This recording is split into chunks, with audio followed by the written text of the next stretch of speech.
ବର୍ଷର ପ୍ରଥମ ମାସରେ ଆମ୍ଭେମାନେ ଅଛୁ। ପ୍ରିୟ ଈଶ୍ୱରଙ୍କ ଲୋକମାନେ, ବର୍ଷର ପ୍ରଥମ ମାସରେ ବାଇବଲ ଆମ୍ଭମାନଙ୍କୁ କେତେକ ବିଷୟ ଶିଖାଏ। ଏଣୁ ଯେହେତୁ ଆମେ ବାଇବଲର ଲୋକ ଅଛୁ, ବାଇବଲର ଈଶ୍ୱରଙ୍କ ସେବା କରୁ, ଏଣୁ ବାଇବଲ ଆମକୁ ଯାହା କହେ ବର୍ଷର ପ୍ରଥମ ମାସ ସମ୍ବନ୍ଧରେ ମୁଁ ତାହା ଆପଣଙ୍କୁ 7 ଗୋଟି କଥା କହିବାକୁ ଆରମ୍ଭ କରିଛି। ଆଉ ଆଜି ସକାଳେ ପ୍ରଥମ ଅଧିବେଶନରେ ଆମେ ଗୋଟିଏ କଥାକୁ ପ୍ରାଞ୍ଜଳ ଭାବରେ ଅଧ୍ୟୟନ କରିଅଛୁ। ବାଇବଲରେ ପ୍ରଥମ ମାସରେ ହୋଇଥିବା କେତେକ କର୍ମ ଆଉ ତାହା ଆମ୍ଭେମାନେ ମଧ୍ୟ ଆପଣା ଆପଣା ଜୀବନରେ କରିବା ନିହାତି ଆବଶ୍ୟକ ଅଟେ। କେଉଁ କେଉଁ କର୍ମ ଅଟେ? ବାଇବଲର 7 ଗୋଟି କର୍ମ ମୁଁ ଆପଣମାନଙ୍କ ସମ୍ମୁଖରେ ରଖିବି। ହୁଏତ ସବୁକୁ ଆମେ ଆଲୋଚନା କରିନପାରୁ, କିନ୍ତୁ କେତେକ ବିଷୟକୁ ଆମେ ନିହାତି ଦେଖିବା କି ଏହି ପ୍ରଥମ ମାସରେ ଆମର କର୍ତ୍ତବ୍ୟ କଣ ରହିବା ଦରକାର, ଆଉ ଆମେ କେଉଁ ଆଶୀର୍ବାଦ ତୋ ଦ୍ୱାରା ପାଇପାରିବା। ଆସନ୍ତୁ ପଢିବା ପ୍ରଥମ ବିଷୟ, ଯାହାକୁ ମୁଁ ଆଜି ସକାଳେ କହି ସାରିଅଛି, ତାହାକୁ ଟିକେ ପଢି ଦିଅନ୍ତୁ। ତାହାକୁ ବର୍ଣ୍ଣନା ଆବଶ୍ୟକ କରିବା ନାହିଁ। ଦ୍ୱିତୀୟ ବଂଶାବଳୀ 29 ଅଧ୍ୟାୟରେ ପରମେଶ୍ୱରଙ୍କ ଶାସ୍ତ୍ର ଏହି ପ୍ରକାର କୁହେ, ବର୍ଷର ପ୍ରଥମ ମାସରେ ହିଜକିୟ ରାଜାଙ୍କ ନେତୃତ୍ୱରେ ପରମେଶ୍ୱରଙ୍କ ଗୃହକୁ ପବିତ୍ର କରିବାକୁ ଆରମ୍ଭ କରାଗଲା। ପଢନ୍ତୁ 29 ଅଧ୍ୟାୟ ତାହାର 17 ପଦ। ସେମାନେ ପ୍ରଥମ ମାସର ପ୍ରଥମ ଦିନରେ ପବିତ୍ର କରିବାକୁ ଆରମ୍ଭ କଲେ ଓ ମାସର ଅଷ୍ଟମ ଦିନରେ ସେମାନେ ସଦାପ୍ରଭୁଙ୍କ ବରଣ୍ଡାକୁ ଆସିଲେ। ପୁଣି 8 ଦିନ ମଧ୍ୟରେ ସେମାନେ ସଦାପ୍ରଭୁଙ୍କ ଗୃହ ପବିତ୍ର କଲେ, ଆଉ ସେମାନେ ପ୍ରଥମ ମାସର 16 ଦିନରେ ସମାପ୍ତ କଲେ। ବର୍ଷର ପ୍ରଥମ ମାସ ତାହାର ପ୍ରଥମ ଦିନରେ, ଯଦି ଆମର କ୍ୟାଲେଣ୍ଡର ଅନୁସାରେ ଆମେ ଦେଖିବା, କେତେ ତାରିଖ ହବ? ଜାନୁଆରୀ ମାସର 1 ତାରିଖ। ଯେଉଁ ବ୍ୟକ୍ତି ନିଜେ ପବିତ୍ର ହୋଇନାହିଁ, ସେ କିପରି ପବିତ୍ରତାର ପ୍ରଚାର କରିବ? ଯେଉଁ ବ୍ୟକ୍ତି ନିଜେ ଅଶୁଚିତାକୁ ଛାଡି ନାହିଁ, ସେ କିପରି ଅଶୁଚିତାର ପ୍ରଚାର କରିବ? ପ୍ରଭୁଙ୍କ ଲୋକମାନେ, ମୁଁ ଆପଣଙ୍କୁ କହିବା ପାଇଁ ଚାହେଁ, ବାଇବଲ ଆମମାନଙ୍କୁ ଶିକ୍ଷା ଦେଉଅଛି, ପ୍ରଥମ ମାସ ହେଉଛି ଆମମାନେ ନିଜ ନିଜକୁ ପବିତ୍ର କରିବାର ମାସ ଅଟେ। ଆମେ ପବିତ୍ର ଯଦି ହେବା, ଆମେ ଅନ୍ୟକୁ ସାହସର ସହିତ କହିପାରିବା, ତୁମେ ବି ପବିତ୍ର ହୁଅ। ଯିଏ ମଦ୍ୟପାନ ଛାଡିଥିବ, ସେ ମଦ୍ୟ ବିରୁଦ୍ଧରେ ପ୍ରଚାର କରିପାରିବ। ଯିଏ ମିଥ୍ୟା ଛାଡିଥିବ, ସେ ମିଥ୍ୟା ବିରୁଦ୍ଧରେ ପ୍ରଚାର କରିପାରିବ। ଯିଏ ପାପ ଛାଡି ନଥିବ, ସେ ପାପ ବିରୁଦ୍ଧରେ ପ୍ରଚାର କରିପାରିବ ନାହିଁ। ଏଣୁ ପରମେଶ୍ୱର ଚାହାନ୍ତି ବର୍ଷର ପ୍ରଥମ ମାସ ଲେବୀୟ ମାନେ ସୂଚୀ ହୁଅନ୍ତୁ। ଆଉ ସୂଚୀ ହେଲା ପରେ 16 ପଦରେ ଲେଖା ଅଛି, ଯାଜକ ମାନେ ସଦାପ୍ରଭୁଙ୍କ ଗୃହର ଅନ୍ତର୍ଭାଗକୁ ଗଲେ, ଗୃହର ଭିତରେ ପ୍ରବେଶ କଲେ। ପୁଣି ସଦାପ୍ରଭୁଙ୍କ ମନ୍ଦିରରେ ଯେ ସବୁ ଲେଖା ଅଛି, ଯେ ସବୁ ଅଶୌଚ ପାଇଲେ ତାହା ବାହାର କଲେ। ଶୁଣନ୍ତୁ, ଏ ବର୍ଷର ପ୍ରଥମ ମାସ ପ୍ରଭୁଙ୍କ ଘର ଭିତରେ ଯାହା ବି ଅସଜଡ଼ା ଅଛି, ଯାହା ବି ଅଶୁଚି ଅଛି, ସବୁ ବାହାର କରିବାର ମାସ ହେଇଯାଉ। हालेलुया हालेलुया मु आंध्रा रे तमिलनाडु रे केरल रे किछि प्रभु को दास मान को जाने जनवरी मासर 1 आरंभ होई गला से माने 40 दिन उपवास रे बसछन काहे की प्रभु को घर को भीतर सजाड़ी बाबू चाहछन्ति प्रभु को लोक माने ए मास हेउछि आमे निजे पवित्र हेबा प्रभु को घर भीतर सब गाड़ी को बाहर करबा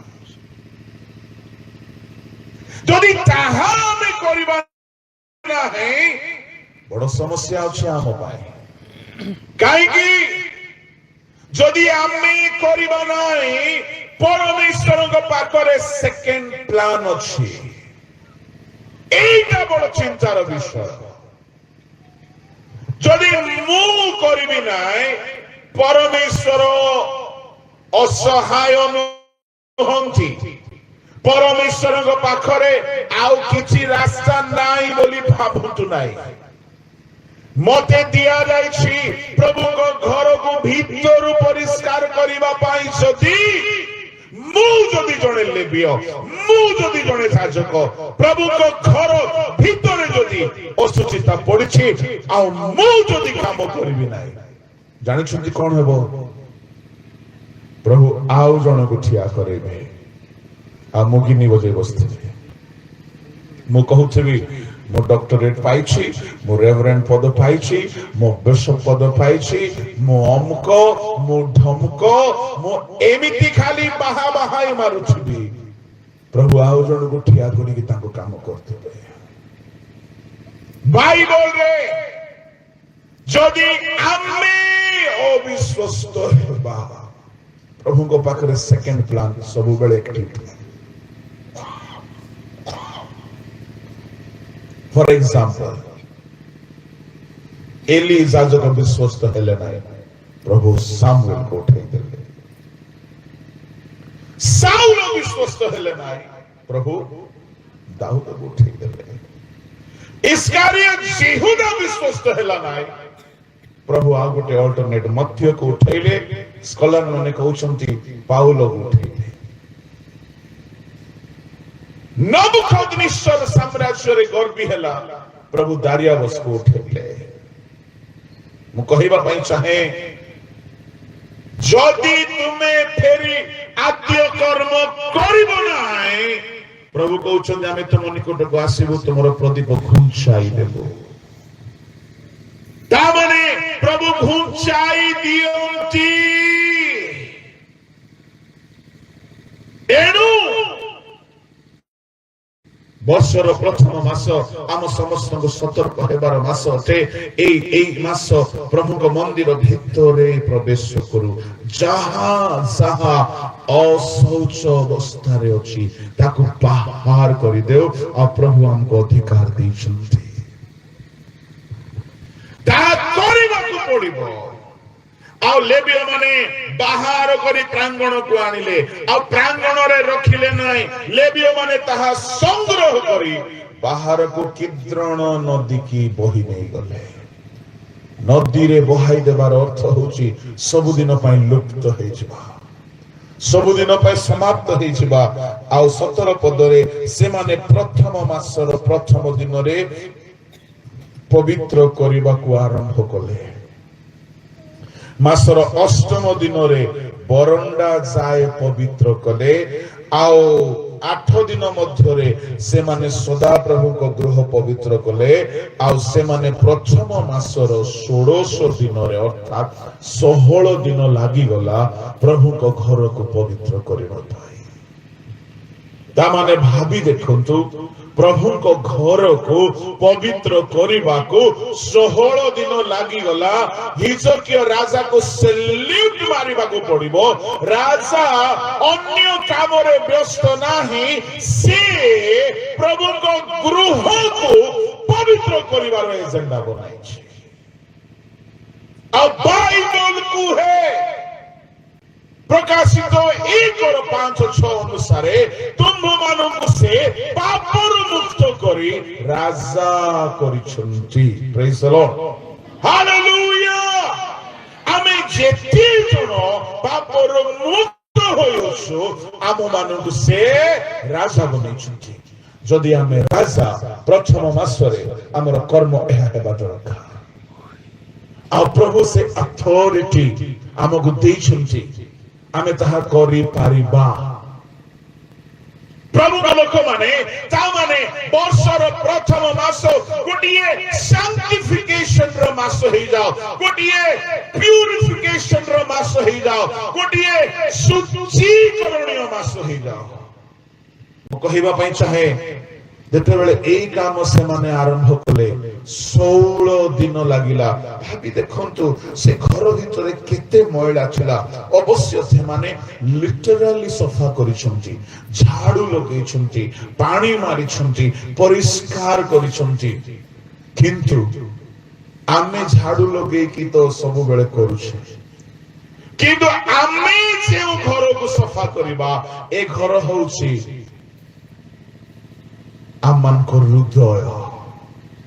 କରିନ୍ଥୀ 3:16 ଅନୁସାରେ, କରିନ୍ଥୀ 3:9 ଅନୁସାରେ ପ୍ରଭୁଙ୍କ ଘର ହେଉଛୁ ଆମେ ମାନେ। ପ୍ରଭୁଙ୍କ ଘର ହେଉଛି ମଣ୍ଡଳୀ, ପ୍ରଭୁଙ୍କ ଲୋକମାନେ, ତା ମାନେ ଆମେ ପ୍ରଭୁଙ୍କ ଘରେ ପାଣିରେ ଝାଡୁରେ ସଫା ହବ ନାହିଁ। ପ୍ରଭୁଙ୍କ ଘରକୁ ପରିଷ୍କାର କରିବା ପାଇଁ ହେଲେ ଯୀଶୁଙ୍କ ରକ୍ତ ଦରକାର, ବାକ୍ୟ ଦରକାର, ପବିତ୍ର ଆତ୍ମାଙ୍କ ଶକ୍ତି ଦରକାର। ଏଣୁ କରି ଏହାର ଗୁରୁତ୍ୱକୁ ଅନେକ ପ୍ରଭୁଙ୍କ ଦାସ ମାନେ ବୁଝିଛନ୍ତି। 40 ଦିନ ହେଲାଣି ସେମାନେ 40 ଦିନ ଉଦ୍ଦେଶ୍ୟରେ, 40 ଦିନ ହେଇନାହିଁ, ଜାନୁଆରୀ 1ରୁ ଉପବାସରେ ବସିଛନ୍ତି। ସେମାନଙ୍କ ଭିତରେ ରିଭାଇଭାଲ ଆସିବ ନା ଆମ ଭିତରେ ଆସିବ ରିଭାଇଭାଲ? 1 ତାରିଖରୁ ସେମାନେ ଅନ୍ତି ପୋଟା ଶୁଖେଇକି ବସିଛନ୍ତି। କାହିଁକି? ସେମାନେ ଗୋଟିଏ ସୁଚି ରିଭାଇଭାଲ ଚାହୁଁଛନ୍ତି। ଗୋଟିଏ ରିଭାଇଭାଲର ଅର୍ଥ ହେଉଛି ଭିତରେ ଲୋକମାନଙ୍କ ଜୀବନରେ ପାପକୁ ଛାଡ଼ିବାର କାମ ଗୋଟେ ଆରମ୍ଭ ହେବ। ପ୍ରଭୁଙ୍କ ଲୋକମାନେ ବର୍ଷର ପ୍ରଥମ ମାସ, ମୁଁ ଆପଣଙ୍କୁ କହିବା ପାଇଁ ଚାହେଁ, ହିଜକିୟ ଯେତେବେଳେ ଏହା ଆରମ୍ଭ କଲେ 16 ଦିନ ଲାଗିଲା। ତାମାନେ କେତେ ସୂକ୍ଷ୍ମ ଭାବରେ ସେ ପରିଷ୍କାର କଲେ। ଯେତେବେଳେ 16 ଦିନ ସରିଲା, ତା ପରଦିନ ରାଜା ପାହାନ୍ତିଆରେ ଉଠିଲେ, ବଳି ଉତ୍ସର୍ଗ କଲେ। 28ଟା ପଶୁକୁ ବଳି କଲେ। ବଳି କଲା ପରେ ଗୋଟିଏ ଦଳକୁ ଆପଏଣ୍ଟମେଣ୍ଟ ଦେଲେ। କଣ? ତମେ ଗୀତ ଗାଇବ। ଆଉ 29ର ଶେଷରେ କଣ ହେଲା? 36 ପଦରେ ଲେଖା ଅଛି, ଆଉ ପରମେଶ୍ୱର ଲୋକମାନଙ୍କ ନିମନ୍ତେ ସବୁ ପ୍ରସ୍ତୁତ କରିଥିବାରୁ ହିଜକିୟ ଓ ସମସ୍ତ ଲୋକ ଆନନ୍ଦ କଲେ। ଆନନ୍ଦ କଲେ। ତାମାନେ ଏ ବର୍ଷରେ ଯଦି ଆମେ ଆନନ୍ଦ ପାଇବା ପାଇଁ ଚାହୁଁଛେ, ଆମେ ପ୍ରଭୁଙ୍କ ଘରକୁ ପରିଷ୍କାର କରୁ, ନିଜକୁ ପରିଷ୍କାର କରୁ। ଯାହା ଯାହା ବିଗିଡି ଯାଇଛି ତାହାକୁ ଆମେ ସଜାଡ଼ିବାରେ ସମୟ ବିତାଉ। ଅଲ୍ଟିମେଟଲି ଶେଷରେ ଫାଇନାଲ ରିଜଲ୍ଟ ହେବ, ପ୍ରଭୁ ଆମକୁ ଆନନ୍ଦରେ ପରିପୂର୍ଣ୍ଣ କରିବେ। ପ୍ରଭୁଙ୍କ ଲୋକମାନେ ଆନନ୍ଦ ନାହିଁ, ମଣ୍ଡଳୀରେ ଆନନ୍ଦ ନାହିଁ, ସେବା କାର୍ଯ୍ୟରେ ଆନନ୍ଦ ନାହିଁ, ଯୁବା ଯୁବତୀ ମାନଙ୍କ ଭିତରେ ଆନନ୍ଦ ନାହିଁ। ଲୋକେ ମରିବା ପାଇଁ ଚାହୁଁଛନ୍ତି। ଏଣୁ ଯଦି ଆମେ ଆନନ୍ଦ ପାଇବା ପାଇଁ ଚାହୁଁଛେ, ଆମେ ଗୀତରେ ଗାଉ, उसने मुझे आनंदित किया। जे ଯାଏ ପରମେଶ୍ୱର ଆନନ୍ଦ ଦେବେ ନାହିଁ, ଆମେ ଆନନ୍ଦ ପାଇ ପାରିବା ନାହିଁ। ଆଉ ପରମେଶ୍ୱର ଯେ ଯାଏ ଆମଠାରେ ସନ୍ତୁଷ୍ଟ ହୋଇ ନାହାନ୍ତି, ସେ ଆମକୁ ଆନନ୍ଦ ଦେବେ ନାହିଁ। ହାନ୍ନା କହିଲା, ସେ ମୋତେ ଆନନ୍ଦିତ କରାଇ ଅଛନ୍ତି। ମୁଁ ପ୍ରଭୁଙ୍କ ଲୋକମାନଙ୍କୁ କହିବା ପାଇଁ ଚାହେଁ, ଏ ବର୍ଷ ପ୍ରଭୁ ଯଦି ଆପଣଙ୍କୁ ଦେଖିବେ, ଆପଣ ନିଜ ହୃଦୟ ରୂପ ଈଶ୍ୱରଙ୍କ ଗୃହକୁ, ନିଜ ମଣ୍ଡଳୀ ରୂପ ଈଶ୍ୱରଙ୍କ ଗୃହକୁ, ନିଜ ଜୀବନ ରୂପ ଈଶ୍ୱରଙ୍କ ଗୃହକୁ ଯଦି ଆପଣ ସୂଚୀ କରିବାରେ ସମୟ ବିତାଇବେ, ଯଦି ଆପଣ ପବିତ୍ର କରିବାରେ ସମୟ ବିତାଇବେ, ଯାହା ଯାହା ପରମେଶ୍ୱରଙ୍କ ଦୃଷ୍ଟିରେ ଅସୁଚି ତାହାକୁ ବାହାର କରିକି ଆପଣ ଫୋପାଡ଼ି ଦେବେ, ଏ ବର୍ଷ ପ୍ରଭୁ ଆପଣଙ୍କୁ ଆନନ୍ଦ ଦେବାକୁ ଯାଉଛନ୍ତି। खुशी लागू ना आड़ खुशी लगो से सफा सुतरा हेबार इच्छा थिले सिना खुशी लगो गोटे भिकारी को जदि आमे कहबा बाबू तो कल के राष्ट्रपति हेबो ताको कोड खुशी लगो बाबू 100 टका ने बोले ता खुशी लागि थांता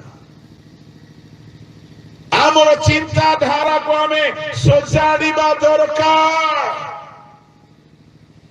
जदि आमे प्रभु को वाक्य मते आपना को सजाड़ीबा नाही आनंद आनंद मागणारे मिले नाही आनंद आपण बिना मूल्य रे पाइबे नाही बाइबल रे जहा को भी परमेश्वर आनंदित कराई छथि से माने से आनंद पाइबा पय प्रस्तुत होई छथि एणु ए वर्षर प्रथम मासरे मु आपन को गोटे कथा आज कहली ए पर्यंत प्रभु को घर को रिपेयर करबा काम करो परिष्कार करबा काम करो एहा हला प्रथम कथा एहा को सकाळे आमे प्रांजल भाव रे देखियोछु वर्तमान ताहा को आउ देखिबा नाही द्वितीय कथा वर्षर प्रथम मास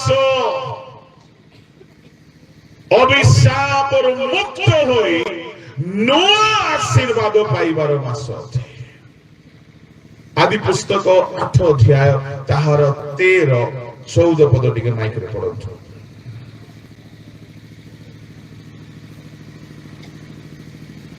नोहଙ୍କ ବୟସର 601 ବର୍ଷ ପ୍ରଥମ ମାସର ପ୍ରଥମ ଦିନରେ ପୃଥିବୀ ଉପରୁ ଜଳ ଶୁଷ୍କ ହେଲା ସେତେବେଳେ ନୋହ ଜାହାଜର ଛାତ ଉଠାଇ ଅନାନ୍ତେ ଭୂମି କି ଶୁଷ୍କ ଦେଖିଲେ ଏହି ରୂପେ ଦ୍ୱିତୀୟ ମାସର 27 ଦିନରେ ପୃଥିବୀ ଶୁଷ୍କ ହେଲା बोलो यीशु मसीह की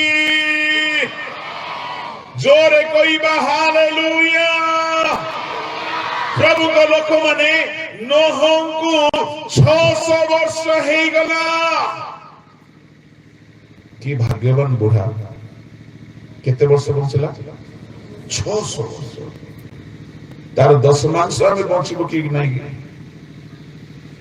600 वर्ष हे गला परे शुणु बहुत रोचकर कथा कौन माने परमेश्वर वर्ष को मास को आम जीवन अनुसार आम निमंते फिक्स करते बाइबल रे यथेष्ट प्रमाण अछि प्रभु का लोक माने परमेश्वर नोह को 600 वर्ष हेबार गोटिए वर्ष बाकी थिला पृथ्वी को पापी बिगिड़ी जाइछबा स्वेच्छाचारी अधार्मिक असुचि लोक मानकु जल प्लावन कराई की दंड देले आउ नोह गोटिए वर्ष काल जहाज भितरे थिले प्राय गोटिए वर्ष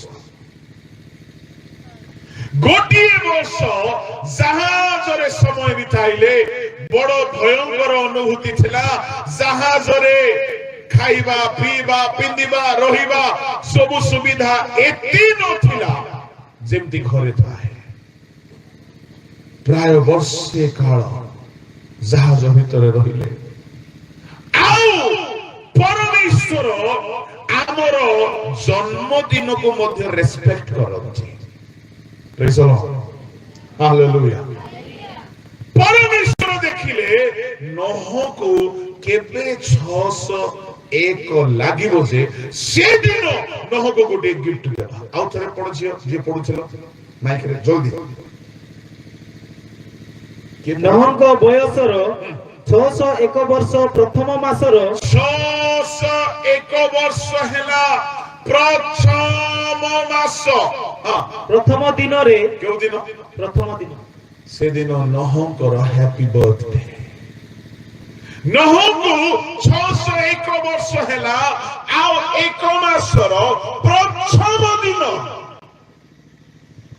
सेठी केक नाही काटिबा पाई नुआ ड्रेस नाही पिंदिबा पाई भोजी नाही कि कोनसी पशु मालिकी करिबा पाई जहाज भितरे नोह संची परमेश्वर आसी गले नोह को बर्थडे गिफ्ट देबा पाई जन्मदिन रो गिफ्ट देबा पाई आ परमेश्वर जहाज रो छात खोलिले ପଢନ୍ତୁ ପଢନ୍ତୁ ପୁରା ପଢି ଦିଅନ୍ତୁ। ନହଙ୍କ ବୟସର 601 ବର୍ଷ ପ୍ରଥମ ମାସର ପ୍ରଥମ ଦିନରେ ପୃଥିବୀ ଉପରୁ ଜଳ ଶୁଷ୍କ ହେଲା। ହଁ। ସେତେବେଳେ ନହ ଜାହାଜର ଛାତ ଉଠାଇ ଅନାନ୍ତେ ନୋହ ଜାହାଜର ଛାତ ଉଠାଇକି ଅନାନ୍ତେ ଭୂମି କି ଶୁଷ୍କ ଦେଖିଲେ। କଣ ଦେଖିଲେ? ଭୂମି ଶୁଖି ଯାଇଛି। ବର୍ଥଡେ ଦିନ, ଜନ୍ମଦିନ ପୃଥିବୀକୁ ଦେଖିଲେ ଜଳ ଶୁଖି ଯାଇଛି।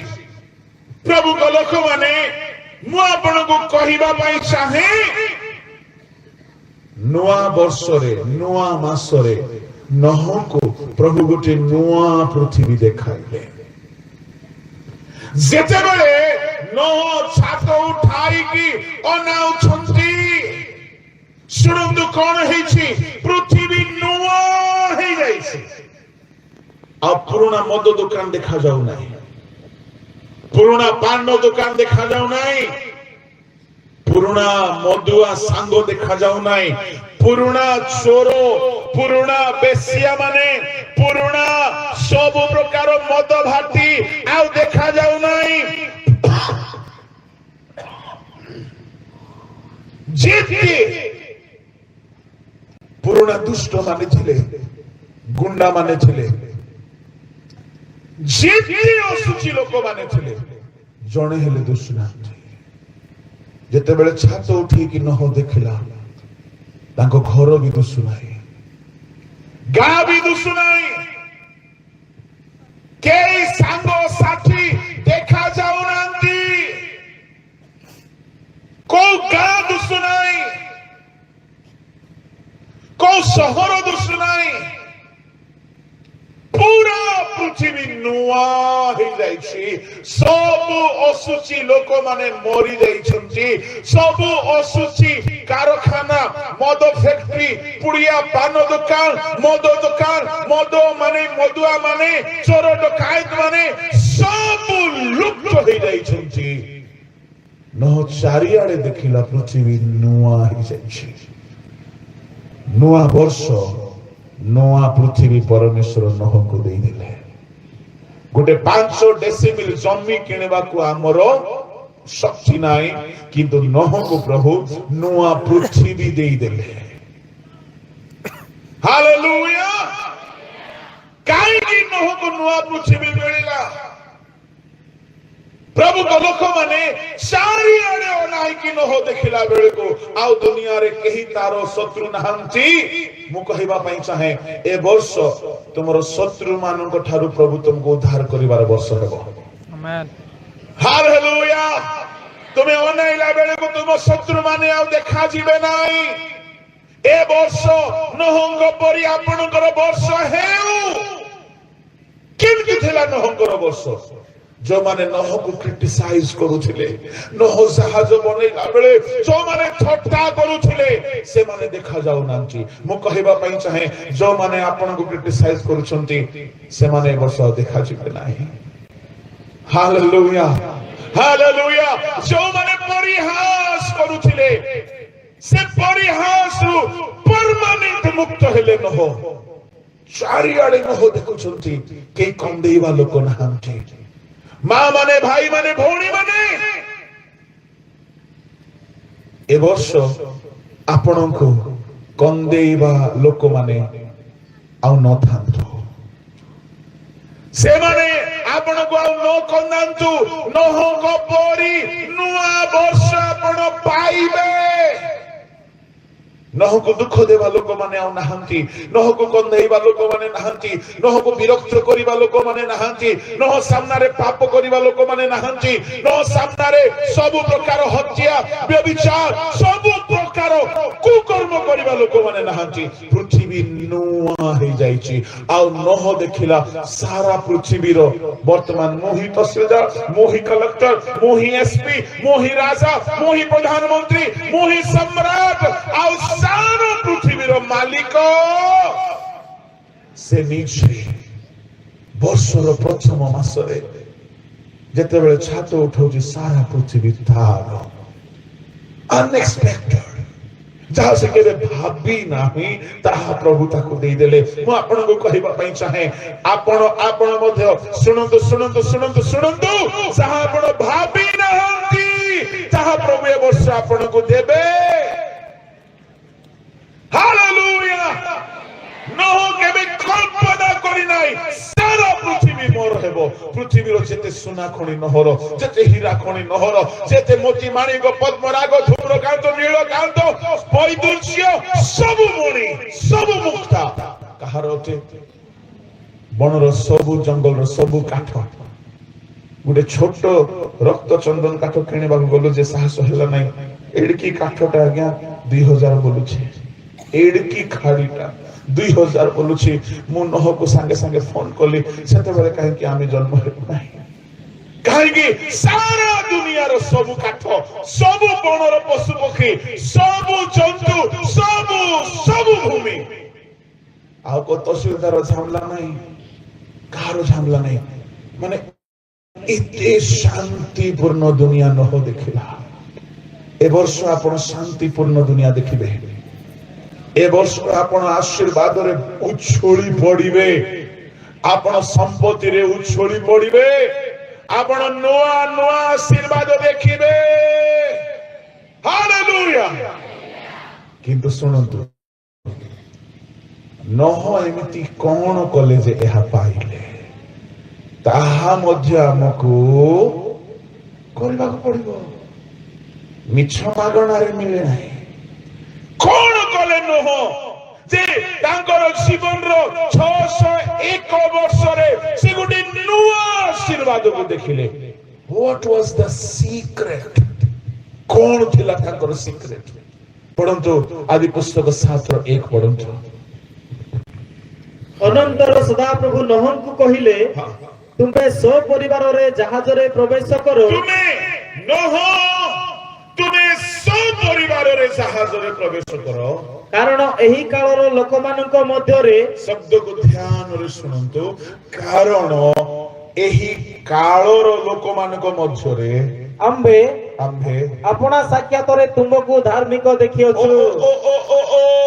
ନିଜ ସାକ୍ଷାତରେ ନାହିଁ, ନିଜ ଦୃଷ୍ଟିରେ ନାହିଁ, ନୋହ ତୁମ ନିଜ ହିସାବରେ ନାହିଁ, ଆମ ସାକ୍ଷାତରେ ଆମେ କେବଳ ତୁମକୁ ଧାର୍ମିକ ଦେଖିଅଛୁ। ତା ମାନେ ପ୍ରଭୁ ନୋହକୁ ଧାର୍ମିକ ଦେଖିଲେ, ସେଇଥିପାଇଁ ନୂଆ ବର୍ଷରେ ନୋହକୁ ଏତେ ଆଶୀର୍ବାଦ ଅଜାଡ଼ି ଦେଲେ। ଯଦି ଏ ନୂଆ ବର୍ଷରେ ପ୍ରଭୁ ମତେ ଧାର୍ମିକ ଦେଖିବେ, ପ୍ରଭୁ ଆପଣଙ୍କୁ ଧାର୍ମିକ ଦେଖିବେ, ଏ ନୂଆ ବର୍ଷ ଗତ ବର୍ଷ ପରି ହେବ ନାହିଁ, ଆଶୀର୍ବାଦରେ ପରିପୂର୍ଣ୍ଣ ହେବ। ଆଉ ଥରେ ପଢବା ସେ ପଦ। ଅନନ୍ତର ସଦାପ୍ରଭୁ ନୋହଙ୍କୁ କହିଲେ, ତୁମେ ସପରିବାରରେ ଜାହାଜରେ ପ୍ରବେଶ କର, କାରଣ ଏହି କାଳର ଲୋକମାନଙ୍କ ମଧ୍ୟରେ ଆମ୍ଭେ ଆପଣା ସାକ୍ଷାତରେ ତୁମକୁ ଧାର୍ମିକ ଦେଖିଅଛୁ। କାହାକୁ ଧାର୍ମିକ? ନୋହଙ୍କୁ। ତା ମାନେ ଇଭେନ୍ ନୋହର ସ୍ତ୍ରୀ ବି ଧାର୍ମିକ ନଥିଲା, ନୋହର 3 ଗୋଟି ପୁଅ ବି ଧାର୍ମିକ ନଥିଲେ, ନୋହର ବୋହୂମାନେ ବି ଧାର୍ମିକ ନଥିଲେ। ପ୍ରଭୁ କହିଲେ, ନୋହ ଆମେ ତୁମକୁ ଧାର୍ମିକ ଦେଖିଛୁ। ମତେ କଥା ବହୁତ ହୃଦୟକୁ ଛୁଇଁଗଲା। କଣ ଛୁଇଁଗଲା ବୋଲି କହିଲେ, ପ୍ରଭୁଙ୍କ ଲୋକମାନେ ସାରା ଦୁନିଆରେ ଲକ୍ଷ ଲକ୍ଷ ଲୋକ ଅଛନ୍ତି, ଆଉ ପ୍ରଭୁ କେତେ ଲୋକ ଧାର୍ମିକ ଦେଖିଲେ? ଜଣକ। ଆମେ ବେଳେ ବେଳେ କହୁ କ୍ୟା କରେ, କଣ କରିବା? ଆମର ପୁଅଟା ଆଜ୍ଞା ସୁନା ଖଣ୍ଡ କରିଥିଲା, ଯେବେଠୁ କଲେଜ ଗଲା ନା ସେ ସୁନାରେ ରାମି ମିଶି ଯାଇଛି। ଆମର ଝିଅ ହୀରା ପଡିଥିଲା ଆଜ୍ଞା, ଯେବେଠୁ କଲେଜ ଗଲା ସାଙ୍ଗ ମାନଙ୍କର ସାଙ୍ଗରେ ମିଶିଲା, ସେବେଠୁ ଖରାପ ହେଇଗଲା। ମୁଁ କହିବା ପାଇଁ ଚାହେଁ, ଅବଜେକ୍ସନ ମାଇ ଅନର, ନୋହ ର କେହି ସାଙ୍ଗ ନଥିଲେ, କେବଳ ଏକଲା ଲୋକ। ତାମାନେ ଚାରିଆଡେ ମଦୁଆ, ବେଶ୍ୟା, ବ୍ୟଭିଚାରୀ, ଚୋର, ଡକାୟତ ସବୁ ପାପ କରୁଛନ୍ତି, କିନ୍ତୁ ନୋହ ସେମାନଙ୍କ ପାପରେ ଟାଣି ହେଉନାହିଁ। ପାପରେ ସେ ଇମ୍ପ୍ରେସ ହେଉନାହିଁ, ସେ ପାପରେ ଇନଫେକ୍ସିୟସ ହେଉନାହିଁ, ସେ ପାପ ତାକୁ ଛୁଇଁ ପାରୁନାହିଁ। ଭାବି ଦେଖନ୍ତୁ ନୋହଙ୍କ ସମୟରେ ଚର୍ଚ୍ଚ ନଥିଲା, ନୋହଙ୍କ ସମୟରେ ବାଇବଲ ନଥିଲା, ନୋହଙ୍କ ସମୟରେ ପାଷ୍ଟର ମାନେ, ଶିକ୍ଷକ ମାନେ, ପ୍ରଚାରକ ମାନେ ନଥିଲେ। ନୋହ ଏକଲା ଲୋକ, ଧାର୍ମିକ, କେହି ନାହାନ୍ତି ନୋହକୁ ବାଇବଲ ଷ୍ଟଡି ଦେବା ପାଇଁ। ନୋହ ୱରିଡ ହଉ ନାହିଁ, ଚାଲ ଆମେ ଦୁଇ ଜଣ ବସିକି ପ୍ରାର୍ଥନା କରିବା। କେହି ନାହାନ୍ତି ନୋହକୁ ଏନକରେଜ କରିବା ପାଇଁ। ନୋହ ୱରିଡ ହଉ ନାହିଁ, ଚିନ୍ତା କର ନାହିଁ, ଚାଲ ଆମେ ଉପବାସ ପ୍ରାର୍ଥନା କରିବା। ନୋହର କେହି ସାଙ୍ଗ ନାହାନ୍ତି। ମତେ ଏହା ନୋହଙ୍କ ଜୀବନକୁ ଦେଖି ବହୁତ ଆଶ୍ଚର୍ଯ୍ୟ ଲାଗିଲା, ଯେହେତୁ ସମସ୍ତେ ବିଗିଡି ଯାଇଛନ୍ତି, ସାରା ଦୁନିଆ ଅଶୁଚି ହେଇଯାଇଛି, ସାରା ଦୁନିଆରେ ପାପ ଅଛି। ଆଜିକାଲି ଲୋକେ କହନ୍ତି ଆଜ୍ଞା ସଂଗତି का असर है। ଲୋକେ କହନ୍ତି ଭଲ ପିଲାଟା ସାଙ୍ଗ ସାଙ୍ଗରେ ମିଶିକି ମଦ ପିଇବା ଆରମ୍ଭ କଲା, ଭଲ ଝିଅଟା ସାଙ୍ଗ ହେତୁରୁ ନଷ୍ଟ ହେଇଗଲା, ଭଲ ପିଲାଟା ସାଙ୍ଗ ହେତୁରୁ ବର୍ବାଦ ହେଇଗଲା। ହଁ ସତ ହେଇପାରେ, କିନ୍ତୁ ନୋହକୁ ଦେଖନ୍ତୁ, ତାର ଚାରିପଟେ ପାପ କରୁଥିଲେ ଲୋକ, ଗୋଟିଏ ହେଲେ ପାପ ତାକୁ ଟାଣି ପାରିଲା ନାହିଁ। Look at the strong desire of holiness in the life of Noah. केही ताहाको बिगाड़ी पारले नाही, केही ताको बर्बाद करी पारले नाही। The relationship he had with God was powerful. काउ बाइबल कहोछि आमे बेले बेले हम दृष्टि धार्मिक हो, मु पवित्र बोली आमे फुटाणी मारू, डिंग मारू, बड़ बड़ फुटाणी कथा कहू, किंतु प्रभु को दृष्टि रे हे पारे आमे असुचे। आ नोह निजे कोनंती मु धार्मिक बोली, प्रभु कहउछंती आम दृष्टि रे तुमे धार्मिक हो। Praise the Lord, hallelujah. तार सांग माने मदुआ ही पारंती, तार सांग पड़ोसी माने मदुआ, चोर, व्यभिचारी ही पारंती, किंतु नोह धार्मिक था। आपण नोह को जब देखिबे वो एंटायर बाइबल रे नोह परि गोटे स्ट्रांगेस्ट पर्सनालिटी को पाइले नाही। हां जोसेफ गोटे सेमती पर्सन थिले, दानिएल गोटे सेमती पर्सन थिले, किंतु दानिएल को समय हाउ धार्मिक लोक माने थिले, सद्रक थिले, मशक थिले, ओबेदनगो थिले।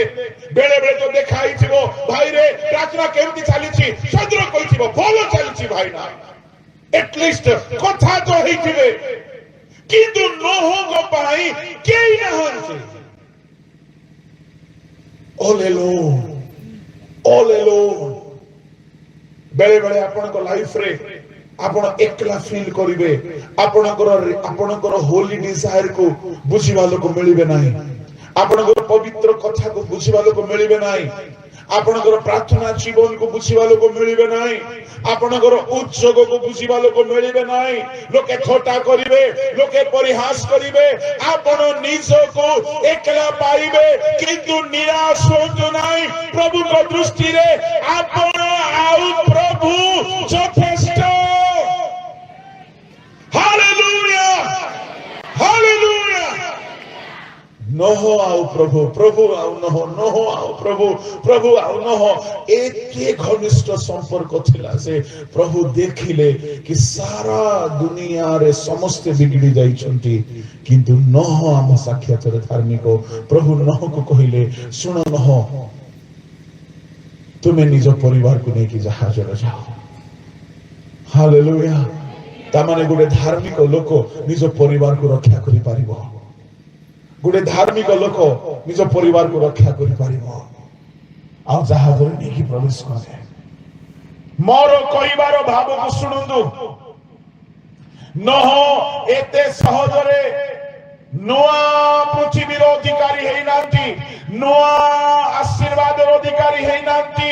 ସେ 600 ବର୍ଷ ଧାର୍ମିକ ଜୀବନ ବିତାଇଲେ। ତାମାନେ ଏ ବର୍ଷ ଯଦି ଆପଣ ନୂଆ ନୂଆ ଆଶୀର୍ବାଦ ପାଇବାକୁ ଚାହୁଁଛନ୍ତି, ଧାର୍ମିକ ଜୀବନ ହେଉଛି ଚାବିକାଠି। ଧାର୍ମିକ ଜୀବନ, ଧାର୍ମିକ ଜୀବନ। କେତେ ଲୋକମାନେ ଅନେକ ବିବାହ କଲେ ନହ କରିନାହାନ୍ତି। ଯିଏ ଯାହାକୁ ପସନ୍ଦ କଲା ତାକୁ ବିବାହ କଲା, ହେଇପାରେ ନହ ସାମ୍ନାରେ ବି ସେ ପ୍ରଲୋଭନ ଗୁଡାକ ଲୋକ ଆଣିକି ରଖିଥିବେ, ନହ ସେ ଆଡକୁ ଚାହିଁ ନାହାନ୍ତି। କିଏ କେତେ ପାପ କଲେ ନହ କରିନାହାନ୍ତି। ଯଦି ଏଠାରେ କେହି ବି ଅଛନ୍ତି ପାପକୁ ପ୍ରତିରୋଧ କରିକି ଧାର୍ମିକ ଜୀବନ ବିତାଉଛନ୍ତି, ଲୋକେ ଆପଣଙ୍କୁ ଥଟ୍ଟା କରିପାରୁଥିବେ, ଲୋକେ ଆପଣଙ୍କୁ ପରିହାସ କରୁଥିବେ, ଦୁଃଖ କରନ୍ତୁ ନାହିଁ। ତୁମର ଧାର୍ମିକତାର ଫଳ ତୁମେ ବର୍ଷ ପାଇବାକୁ ଯାଉଛ। Hallelujah, hallelujah. ଆପଣଙ୍କର ଧାର୍ମିକ ଜୀବନ, ପବିତ୍ର ଜୀବନ ବେକାର ହେବ ନାହିଁ। ନୋହ ଯେହେତୁ ଧାର୍ମିକ ଥିଲେ, ଇନକ୍ରେଡିବଲ, ମ୍ୟାଚଲେସ୍, ସାରା ଦୁନିଆରେ ଜଣେ ବି ନଥିଲା ଧାର୍ମିକ ଲୋକ ସେଇ ଜାଗାରେ ସେ ଧାର୍ମିକ ହେଇକି ଦେଖେଇଲେ। ଏହାକୁ କୁହାଯାଏ ଷ୍ଟ୍ରଙ୍ଗ ଡିଟରମିନେସନ, ଏହାକୁ କୁହାଯାଏ ପ୍ରକୃତ ଉଦ୍ଦୀପନା। ତାକୁ କେହି ଗୀତ ଗାଇବା ଲୋକ ଦରକାର ନାହିଁ ଆତ୍ମାରେ ପୂର୍ଣ୍ଣ ହେବା ପାଇଁ, ତାକୁ କେହି ପ୍ରଚାର କରିବା ଲୋକ ଦରକାର ନାହିଁ ନିଜକୁ ପବିତ୍ର କରିବା ପାଇଁ, ତାକୁ କୌଣସି ଗିରଜା ଉପାସନାର ଦରକାର ପଡିଲା ନାହିଁ ନିଜକୁ ଧାର୍ମିକ କରି ରଖିବା ପାଇଁ। ସେ ନିଜ ଭିତରେ ନିଜକୁ ରିଭାଇଭ କରୁଥିଲେ। କେହି ନାହାନ୍ତି। ଏ ବର୍ଷ ମୁଁ ଆପଣଙ୍କୁ କହିବା ପାଇଁ ଚାହେଁ, ଆପଣଙ୍କୁ କେହି ମିଳୁ ନ ମିଳୁ, ନିଜର ଆତ୍ମ ଉଦ୍ଦୀପନାକୁ ଧରି ରଖନ୍ତୁ, ସେଲ୍ଫ ରିଭାଇଭାଲକୁ ଧରି ରଖନ୍ତୁ। ଆପଣଙ୍କୁ ସବୁବେଳେ ଉଦ୍ଦୀପିତ କରାଇବା ଲୋକ ମିଳିବେ ନାହିଁ, ବରଂ ଡିସ୍କରେଜ କରିବା ଲୋକ ମିଳିବେ। କିନ୍ତୁ ନହକୁ ଦେଖନ୍ତୁ, ନିଜ ଧାର୍ମିକତାକୁ ନିଜେ ଧରି ରଖିଲା। 600 ବର୍ଷ, 600 ବର୍ଷ ଆମ ଲୋକମାନେ ଉଦ୍ଦୀପନା ସଭାରେ ନୂଆ ନୂଆ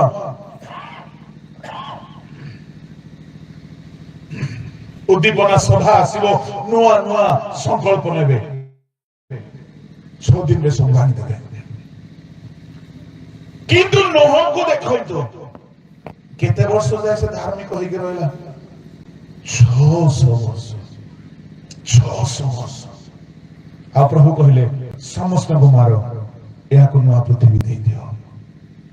ପ୍ରେଜ୍ ଦ ଲର୍ଡ, ହାଲେଲୁୟା। ଲୋକମାନେ ଯେତେ ମଦ ପିଇକି ଥଟ୍ଟା କରିଥିବେ, ଆରେ ଆରେ ନୋହ ଖାରେ ଭାଇ ପିରେ। କେହି କେହି କହିଥିବେ, ଦେଖ ମୋର 2ଟା ସ୍ତ୍ରୀ 3ଟା ସ୍ତ୍ରୀ, ତୋର କେତେଟା ରେ? କେତେ ଥଟ୍ଟା କରିଥିବେ। ଆଜିକାଲି ଭେଣ୍ଡିଆ ପିଲାମାନେ ଯଦି ଗାର୍ଲଫ୍ରେଣ୍ଡ କରିବେ ନାହିଁ, ଟୋକି ମାନେ ଥଟ୍ଟା କରୁଛନ୍ତି, ଏ ହିଞ୍ଜଡା ବୋଲି ଡାକୁଛନ୍ତି, ଟୋକି ମାନେ ଡାକୁଛନ୍ତି। ଏ ଟୋକା ରିସା ହେଇ କରି ତତେ ଦେଖେଇବି ଆକା ବୋଲିକି ସାଙ୍ଗେ ସାଙ୍ଗେ ଗାର୍ଲଫ୍ରେଣ୍ଡ ରେଡି କରୁଛି। ଦେଖିଲ ମତେ ହିଞ୍ଜଡା ବୋଲୁଥିଲି ପରା, ଦରକାର ବୋଲେ ତତେ ମିଶା ହେବେ ମୁଁ ଫସେଇଛି। ନୋହକୁ ଦେଖନ୍ତୁ, କେତେ ଲୋକ ତାକୁ ଭଡକେଇଥିବେ। ଦେଖରେ ନୋହ କି ପ୍ରଭୁ ପ୍ରଭୁ ହେଉଛୁ ରେ, ମୋର ଏତେଟା ସ୍ତ୍ରୀ ଅଛି, ସମସ୍ତେ ମିଳିମିଶିକି ମଦ ପିଉଛୁ। ନୋହ ନିଜର ହୃଦୟରେ ବହୁ ଦୁଃଖ କଷ୍ଟ ସହିଲେ, ବ୍ୟଥିତ ହେଲେ। ମୁଁ ଆପଣଙ୍କୁ କହିବା ପାଇଁ ଚାହେଁ, ଆପଣ ଯଦି ଅନ୍ୟ ମାନଙ୍କ ପ୍ରଲୋଭନରେ ନ ଆସି ନିଜକୁ ଧାର୍ମିକ କରିକି ଧରି ରଖିଛନ୍ତି, ମୁଁ ଆପଣଙ୍କୁ କହିବା ପାଇଁ ଚାହେଁ, ଆପଣ ନୂଆ ଆଶୀର୍ବାଦ ପାଇବାକୁ ଯାଉଛନ୍ତି, ନୂଆ ଆଶୀର୍ବାଦ ପାଇବାକୁ ଯାଉଛନ୍ତି, ନୂଆ ଆଶୀର୍ବାଦ ଦେଖିବାକୁ ଯାଉଛନ୍ତି। ଯଦି ରଖିପାରି ନାହାନ୍ତି, ଏବେ ହେଲେ ନିଜକୁ ଧାର୍ମିକ କରିକି ଧରି ରଖିବାର ନିଷ୍ପତ୍ତି ନିଅନ୍ତୁ। ଏ ବର୍ଷ ଆପଣଙ୍କ ପାଇଁ ନୂଆ ଆଶୀର୍ବାଦର ବର୍ଷ ହେବ, ନୂଆ ଆଶୀର୍ବାଦର ବର୍ଷ ହେବ। Hallelujah, hallelujah. ପ୍ରଥମ ମାସ, ନୂଆ ବର୍ଷ, ନୋହଙ୍କ ପାଇଁ ଯେତେବେଳେ ଆଶୀର୍ବାଦ ଦେଲେ, ଧରା ପୃଷ୍ଠରେ ଆଉ କାହାରିକୁ ସେତିକି ଆଶୀର୍ବାଦ ମିଳିଲେ ସାରା ପୃଥିବୀ ନହକୁ ମିଳିଗଲା। ସାରା ପୃଥିବୀ ନହ ବର୍ତ୍ତମାନ ଶାନ୍ତିରେ ବଞ୍ଚୁଛନ୍ତି। କେହି ତାଙ୍କୁ ଦୁଃଖ ଦେବା ଲୋକ ନାହାନ୍ତି। ହାଲେଲୁୟା। ଆଉ ନହଙ୍କର ପରିବାରରୁ ହିଁ ଆମେ ସମସ୍ତେ ଆସିଛୁ। ତାହେଲେ ଆମେ ସମସ୍ତଙ୍କର ଜେଜେ ବାପା କିଏ? ଜୋରେ କୁହାସ କିଏ? ନହ। ଏବେ ସିନା ଆମେ ଟିକଟାକରି ହେଇଗଲୁ, ଖରା ହେଇଗଲୁ, ମହରିଆ ହେଇଗଲୁ, ଲିମା ହେଇଗଲୁ, ପାଣି ହେଇଗଲୁ, ଆହୁରି ବାଘ ହେଇଗଲୁ, ନାଗ ହେଇଗଲୁ।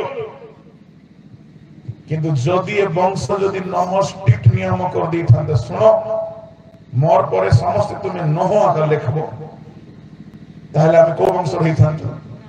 ନହ ବଂଶର ହେଇଥାନ୍ତୁ। ଗୁଡେ ଡକ୍ଟର ର ପରାମର୍ଶରେ ଜଣେ ପ୍ରଭୁଙ୍କ ଦାସ କହୁଥିଲେ, ଦୁନିଆରେ ଯେତେ ବ୍ଲଡ ଗ୍ରୁପ ଅଛି ମେଡିକାଲି ମାତ୍ର 8ଟା ବ୍ଲଡ ଗ୍ରୁପ ଅଛି। ଆଉ ନହଙ୍କ ଜାହାଜରେ କେତେ ଲୋକ ଥିଲେ? 8 ଲୋକ ଥିଲେ। बोलो यीशु मसीह की हालेलुया। जोरे कोई बा हालेलुया। ए वर्ष आपण नुआ आशीर्वाद पांतु, ताहले आपण को धार्मिक हेकि चलिबा पड़िबो। प्रभु नाम धन्यवाद हो। मोर प्रसंग इठु आरंभ होछि, मोर टाइम इठु समाप्त होछि। मो सरै देबी बोली भावन्तु नाही। हालेलुया।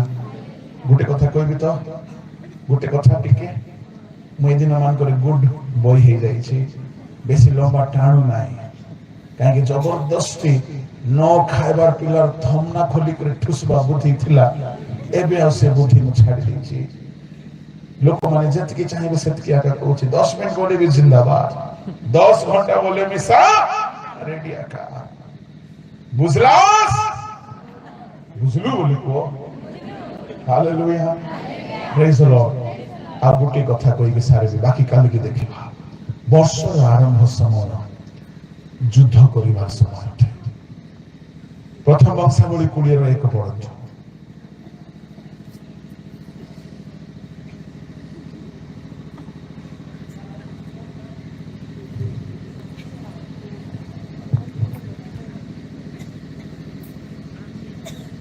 Sir repeat again। प्रथम वंशावली 20 जा हो बाबू भल कथा गुटे कहली।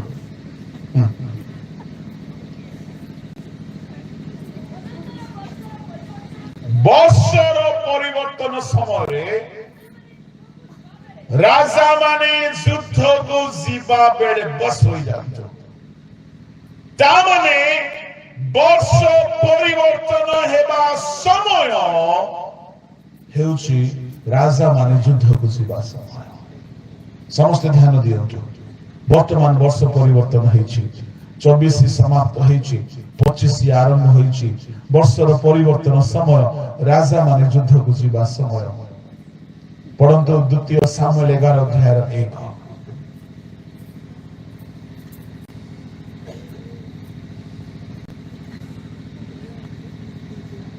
एउतारे रिहोबियाम जेरुसालेम रे उपस्थित हुअन्ते से इस्राएल विरुद्ध रे युद्ध कर। सामुएल 11:1। अनंतर वर्षर परिवर्तन समय राजा माने युद्ध को जीवा बेले दाऊद जोयाब को ता सहित अनेक लोक मान को दास मान को समुदाय इस्राएल को युद्ध को पठाइले। से माने हाँ हाँ हाँ दाऊद युद्ध को गले ना। एटा दाऊद पाई समस्या हेला। दाऊद भाभी नथिले कि मु युद्ध को न गले मो पापरे पड़िबी बोले। दाऊदर इंटेंशन केबे हेले नथिला कि बेविचार करिबा। ଶୁଣନ୍ତୁ ଶୁଣନ୍ତୁ ଶୁଣନ୍ତୁ ଯୁବା ପୁଅ ମାନେ ଯୁବା ଝିଅ ମାନେ ଯୋଉମାନେ ବି ଯୁବା ଯୁବତୀ ଅଛ ଧ୍ୟାନରେ ଶୁଣ ଆପଣ କେବେ ହେଲେ ଇଣ୍ଟେନସନ ରଖି ନଥିବେ ମୁଁ ବ୍ୟଭିଚାରରେ ପଡ଼ିବି ବୋଲି କିନ୍ତୁ କିନ୍ତୁ ଅବହେଳା ପକାଇ ଦେବ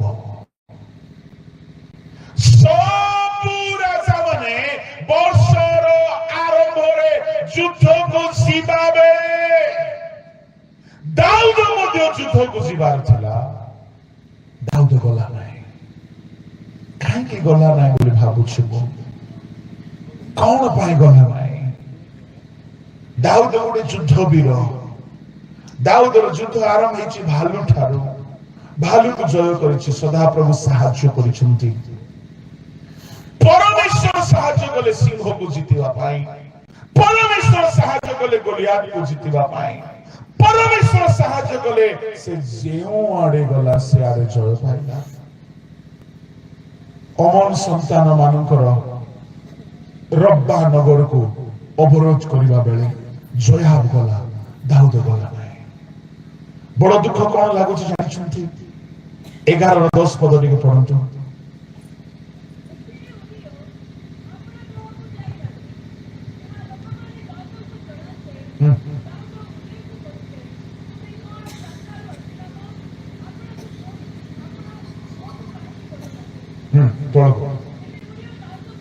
ଶୁଣନ୍ତୁ ଉରିୟ କଣ କହିଲା ଦାଉଦକୁ ବାବୁ ତୁମ ମାଇକ ବୋର୍ଡରେ ଧରିଥା କାହାକୁ ଦଉନା ପଢିଯିବ କଣ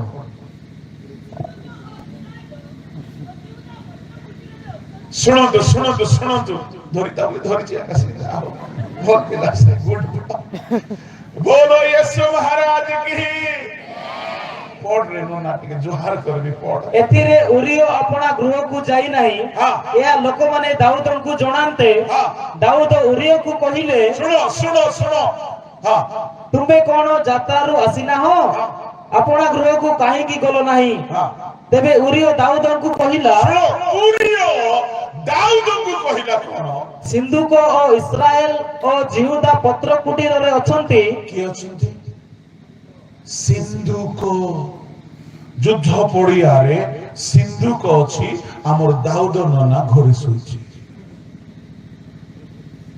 ଦେଖନ୍ତୁ କେତେ ଅବହେଳା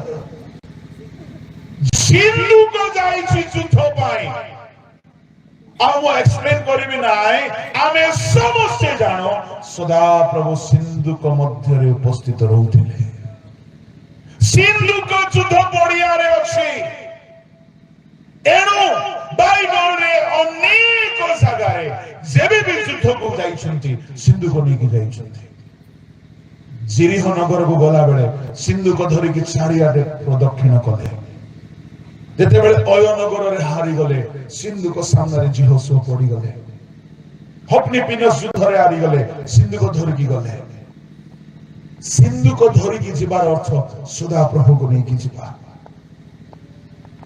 ଯୁଦ୍ଧରେ ସବୁ ସୈନିକ ଯାଇଛନ୍ତି ସେନାପତି ଯାଇଛନ୍ତି ସିନ୍ଧୁକ ମଧ୍ୟ ଯାଇଛି ତାମାନେ ପ୍ରଭୁ ଯୁଦ୍ଧ ପଡିଆରେ ଅଛନ୍ତି ଆଉ ପ୍ରଭୁଙ୍କର ଦାସ ଛାତ ଉପରେ ବୁଲୁଛି ପ୍ରଭୁ ଯୁଦ୍ଧ ପଡିଆରେ ଯୁଦ୍ଧ କରୁଛନ୍ତି ଆଜି ଓଡ଼ିଶାର ମିନିଷ୍ଟ୍ରିକୁ ଦେଖିଲା ବେଳକୁ ମତେ ଲାଗେ ଆମ ପ୍ରଭୁ ଯୁଦ୍ଧ କରୁଛନ୍ତି କିନ୍ତୁ ଆମେ ଯାକ ଶୋଇ ପଡୁଛୁ ମତେ ଲାଗେ ମୁଁ ଶୋଇ ପଡିଛି ଆମେ କଣ କରୁଛୁ ଆଜ୍ଞା ଆମେ ନିଜ ଭିତରେ ପ୍ରଚାର କରି ଖୁସି ହେଲେ କି ସବ ଆମେ ଆମ ଭିତରେ ପ୍ରଚାର କରି ଆମ ଭିତରେ ଉଦ୍ଦୀପନା ସଭା କରି ଆମ ଭିତରେ ଏ ପୁରୁଣା କୋତ୍ରା ଆତ୍ମା ମାନଙ୍କୁ ଆମେ ଖାଲି ଶିଖେଇ ଯାଇଛୁ ମଲା ସାପୁ କେତେ ମାରି କଣ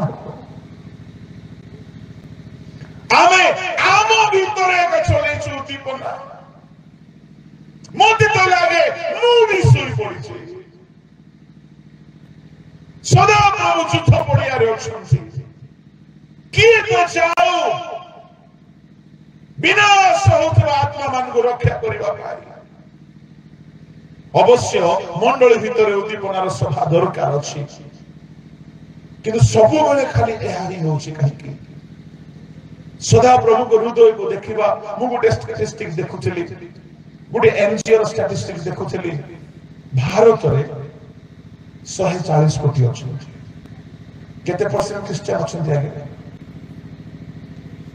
2 और 140 कोटी रे प्रति घंटा को 1200 लोक मरुछंती जिसु को न जाने की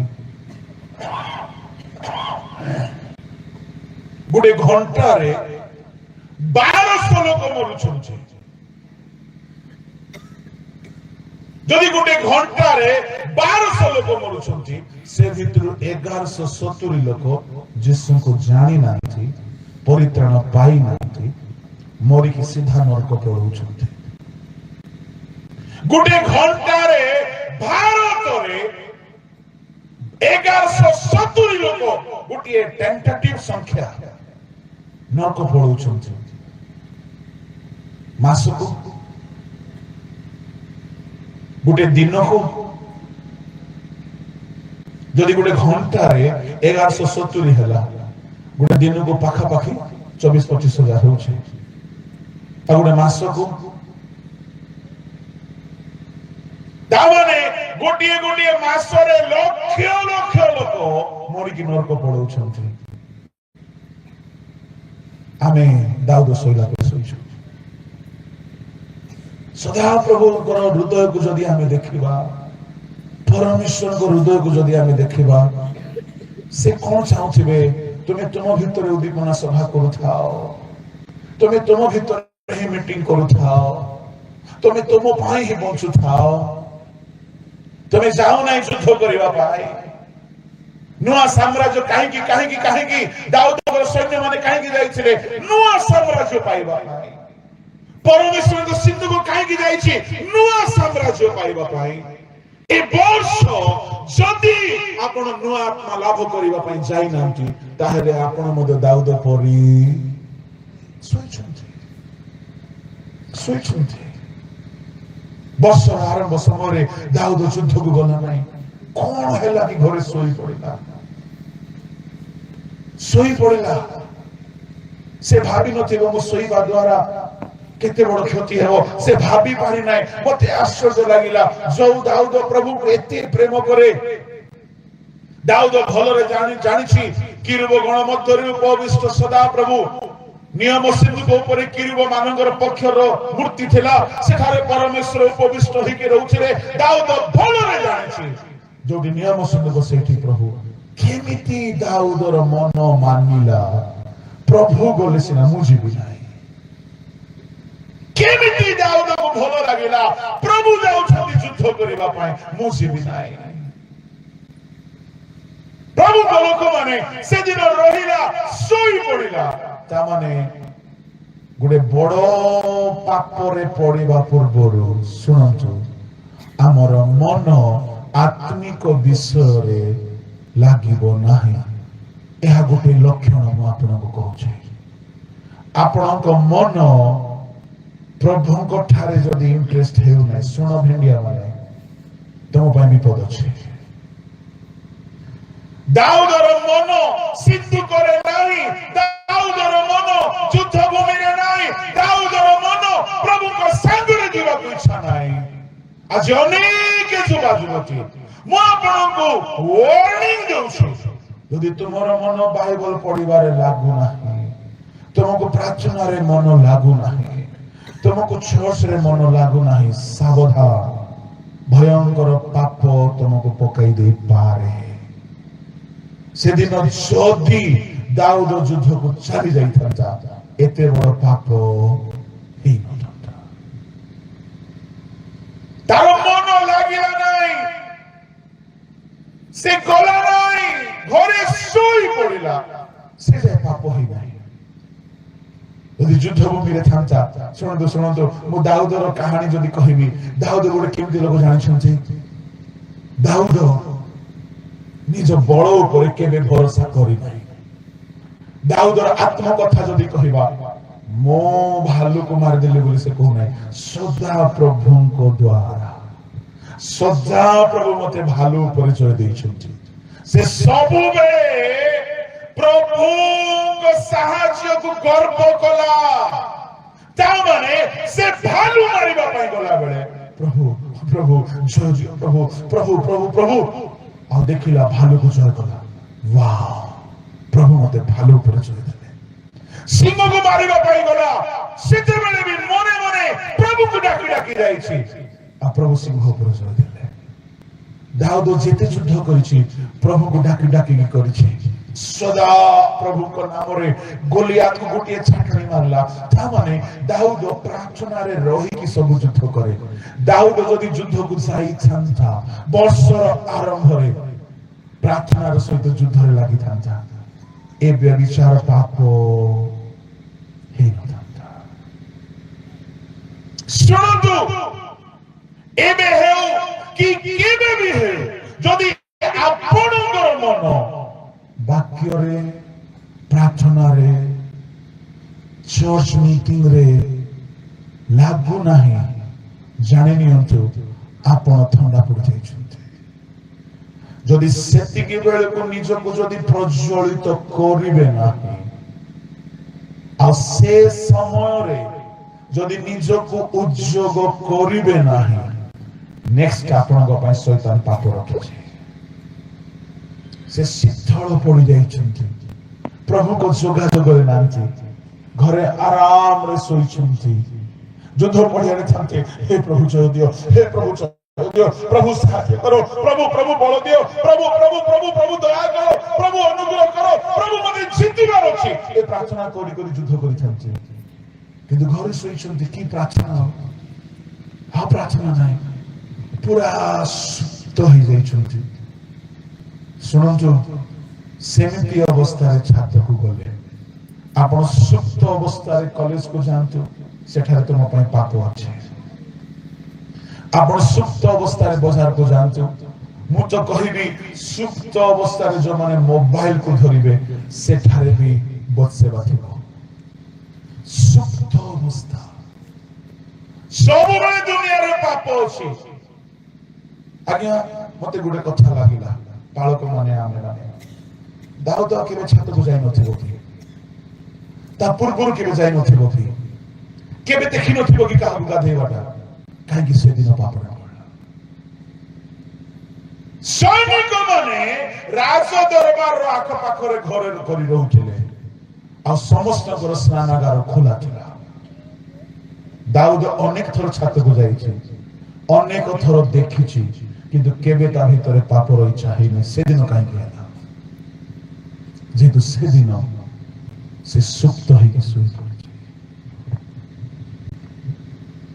मु आपण को कहिबा पई चाहे जणे लोक जदि सर्वदा प्रभु को ठारे आसक्त होई कि रहिबो ए दुनिया रे जते पाप थाउ ताको पकाई पारिबो नाही वर्षर आरंभ समय रे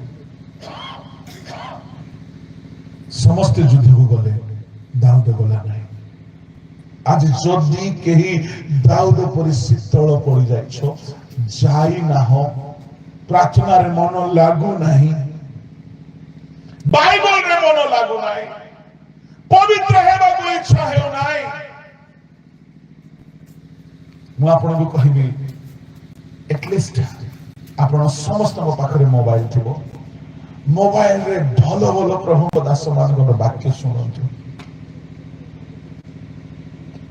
राउरकेला रे गोटे प्रभु को दास मते कहउथिले पास्टर मो मोबाइल को घृणा करूथली मोबाइल को इंटरनेट को बहुत घृणा करूथली कोरोना समय रे मो पूरा प्रभु को छाडी देथली बैकस्लाइड हो जाइछले से गोटे पास्टर यंग टोकाटा से कहले हाउ राजीव डैनियल भाई को गोटे मेसेज को सुनले के जने मते कहला सुन एटा से दिन ठारो मो लाइफ चेंज होगा लागेला मो पूरा होल ईयर प्रभु को वाक्य सुनिले आ धन्यवाद दउछि जे मो गोटे बैकस्लाइड हे जाइथिबा पास्ट यूट्यूब माध्यम रे आउ थरे रिवाइव हे पारि था माने मो कहिबा पई चाहे प्रजा मंडली को गोटिए पास्टर जदि यूट्यूब रो मेसेज द्वारा रिवाइव हे पारे आपण केते अधिक हे न पारंती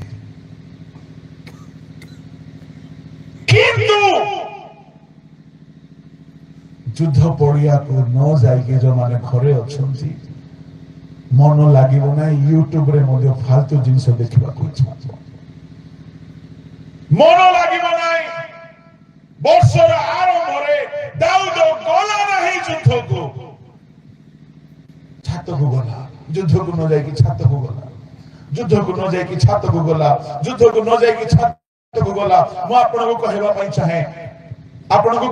ଚାହେଁ ଯୋଉମାନେ ପ୍ରଭୁଙ୍କ ସାଙ୍ଗରେ ନାହ ମୋବାଇଲ ଧରନ୍ତୁ ନାହିଁ ଗୋଟେ ସିମ୍ପଲ ଟିପ୍ସ ମୁଁ ଆପଣଙ୍କୁ ଦଉଛି ଆପଣ ଭଲରେ ବାଇବଲ ପଢି ନାହାନ୍ତି ଭଲରେ ପ୍ରେୟର କରି ନାହାନ୍ତି ମୋବାଇଲକୁ ଧରନ୍ତୁ ନାହିଁ ନହେଲେ ମୋବାଇଲରେ ଗୁଡାଏ ବତ୍ସେବା ତୁମକୁ ଭେଟିବେ ଗୁଡାଏ ଅଶ୍ଳୀଳତା ତୁମ ଆଖି ଆଗକୁ ଆସିବ ଦାଉଦ ଅନେକ ଥର ଛାତରେ ବୁଲିଛି ତାର ହ୍ୟାବିଟ ଥିଲା ବାଇବଲ ସ୍କଲାର ମାନେ କହନ୍ତି ସେ ଛାତରେ ବୁଲେ ରାଜା ମାନେ ଛାତରେ ବୁଲନ୍ତି ଦାନିଏଲ 4 ଅଧ୍ୟାୟର 29 ରେ ନବୁକଦନେସ୍ୱର ଛାତରେ ବୁଲୁଥିଲା ରାଜା ମାନେ ଛାତ ବନାନ୍ତି ବୁଲିବା ପାଇଁ several time ଦାଉଦ ଛାତରେ ୱାକ୍ କରିଛି ବୁଲିଛି କିନ୍ତୁ କେବେ କୌଣସି ପାପ ତାକୁ ଏତେ କଣ୍ଟ୍ରୋଲ କରିନାହିଁ କାହିଁକି ସେଦିନ କଲା ସେଦିନ ସେ ଯୁଦ୍ଧକୁ ନ ଯାଇ ଶୋଇ ପଡିକି ଶାରୀରିକ ବିଶ୍ରାମ କରୁ କରୁ ଯୁଦ୍ଧରେ ନ ରହିକି ମନ ଶୀତଳ ପଡି ଯାଇଥିଲା ମୁଁ କହିବା ପାଇଁ ଚାହେଁ ଯଦି କେହି ଯୁବା ଯୁବତୀ ପ୍ରଶ୍ନର ଉତ୍ତର ଖୋଜୁଛ ଆଜ୍ଞା ମୁଁ ପବିତ୍ର ହେଇପାରୁନାହିଁ ଅନେକ ଯୁବା ମାନେ ମତେ ଫୋନ କରିଛନ୍ତି ଆଉ କହିଛନ୍ତି ଆଜ୍ଞା ମୁଁ ପର୍ନୋଗ୍ରାଫି ଛାଡି ପାରୁନାହିଁ ଆଜ୍ଞା ମୁଁ ଅଶ୍ଳୀଳ ଦୃଶ୍ୟ ଛାଡି ପାରୁନାହିଁ ମୁଁ ରଙ୍ଗରସର ସିନେମା ଛାଡି ପାରୁନାହିଁ ମୁଁ କହିବା ପାଇଁ ଚାହେଁ ଆପଣ ଛାଡି ପାରିବେ କେମିତି ଛାଡି ପାରିବେ ଯେ ପର୍ଯ୍ୟନ୍ତ ତୁମେ ନିଜକୁ ପ୍ରଭୁଙ୍କ ସାଙ୍ଗରେ ଦେଖିନାହ ବାଇବଲ ସହିତ ଦେଖିନାହ ଯେ ଯାଏ ପ୍ରଭୁଙ୍କ ସହିତ ନିଜକୁ ରିଭାଇଭ କରିନାହ ଛାତ ଉପରକୁ ଯାଉ ନାହିଁ ତାହେଲେ କେମିତି କରିବା ସକାଳେ ଉଠ 2 ରୁ 3 ଘଣ୍ଟା ପ୍ରଭୁଙ୍କ ସହିତ ସମୟ ବିତାଅ ହାଲେଲୁୟା ହାଲେଲୁୟା ପ୍ରଭୁଙ୍କ ସହିତ ଆତ୍ମାରେ ବାକ୍ୟରେ ପରିପୂର୍ଣ୍ଣ ହୋଇ 2-3 ଘଣ୍ଟା ସମୟ ବିତାଅ ତାପରେ ବାହାରକୁ ଯାଅ ଦାଉଦ ଅନେକ ଥର ଛାତରେ ବୁଲିଛି କେବେ ପାପରେ ପଡିନାହିଁ ଏ ତ ସବୁବେଳେ ସେ ପ୍ରଭୁଙ୍କ ସହିତ ରହୁଥିଲା ଆଉ ପ୍ରଭୁ ତାହା ସହିତ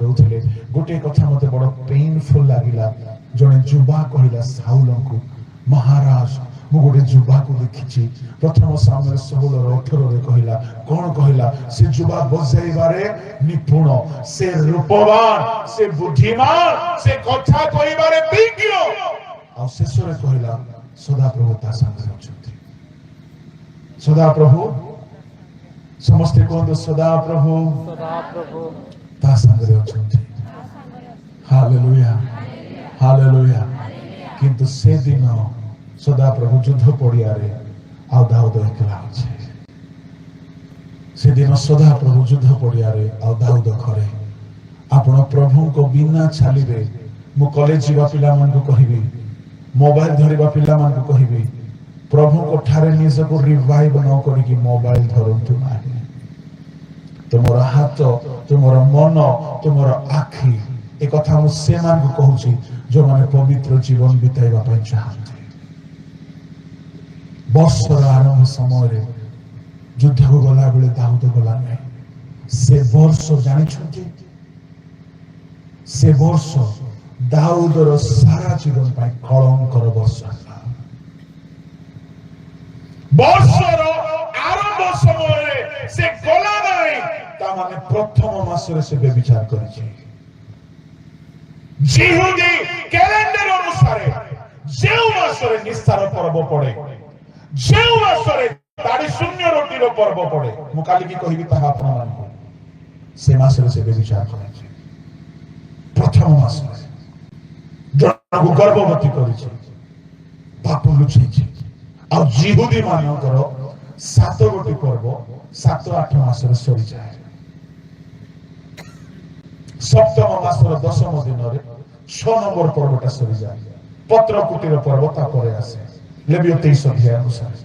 7 ଗୋଟି ପର୍ବ ଇଏ ବ୍ୟଭିଚାରୀ ହେଇ ଜଣକୁ ଗର୍ଭବତୀ କରି ଏ ସବୁ ପର୍ବରେ ଯାଇଛି ଉପାସନା। ନିଜ ଭିତରେ ପାପ ଲୁଚାଇକି ବ୍ୟଭିଚାର ଲୁଚାଇକି ସେ ବର୍ଷ ସାରା ବୀଣା ବି ବଜେଇଛି, ଗୀତ ବି ଗାଇଛି। କେହି ଜାଣିନାହାନ୍ତି ତାର ପାପ, କେହି ଜାଣିନାହାନ୍ତି। ସେ ଭାବିଲା ମୋ ଠାରୁ ବଡ ହୁସିଆର କେହି ନାହାନ୍ତି। ପାପ ଲୁଚେଇବା ପାଇଁ ମର୍ଡର କରିଦେଲା, ପାପ ଲୁଚେଇବା ପାଇଁ ପାୱାରକୁ ମିସୟୁଜ କରିଦେଲା। ବର୍ଷର ଆରମ୍ଭରେ ବ୍ୟଭିଚାର ସହିତ ଆରମ୍ଭ କଲା, ମର୍ଡର ସହିତ ଆରମ୍ଭ କଲା। ଭାବି ଦେଖନ୍ତି ଗୋଟେ ଧାର୍ମିକ ରାଜା। Once upon a time God was with him. He walked with God. He lived for God. He sang with God. ପ୍ରଭୁଙ୍କ ସହିତ ଗୀତ ଗାଇଲେ। ଏମିତି ଗୋଟିଏ ଧାର୍ମିକ ଲୋକ ଗୋଟେ ବର୍ଷ ଆସିଲା ଯୁଦ୍ଧକୁ ନ ଯିବାରୁ ଏତେ ପାପ ହେଲା। ଯୁଦ୍ଧକୁ ଯଦି ଯାଇଥାନ୍ତା ସେ ବର୍ଷ ତା ପାଇଁ ଏତେ ଅଭିଶାପର ବର୍ଷ ହେଇନଥାନ୍ତା। ବ୍ୟଭିଚାର ତ କଲା, ହତ୍ୟା ତ କଲା, ଘରେ ବ୍ୟଭିଚାର ପୁଅ ବି ଜନ୍ମ ହେଲା।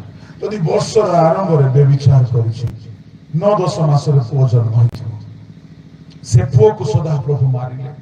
ଖାଲି ମାରି ନାହାନ୍ତି, ନାଥନ ଭବିଷ୍ୟତ ବକ୍ତା ଆସିକି ଅଭିଶାପର କଥା କହିକି ଗଲେ। କଣ ବୋଲି କହିଲେ? ତୁମେ ଅନ୍ୟର ଘରର ଖଡଗ ପଶାଇକି ହତ୍ୟା କରିଛ, ତୁମ ଘରକୁ ଖଡଗ ଆସିବ। ତୁମେ ଅନ୍ୟର ସ୍ତ୍ରୀକୁ ଭ୍ରଷ୍ଟ କରିଛ, ତୁମର ସ୍ତ୍ରୀ ମାନେ ଭ୍ରଷ୍ଟ କରାଯିବେ।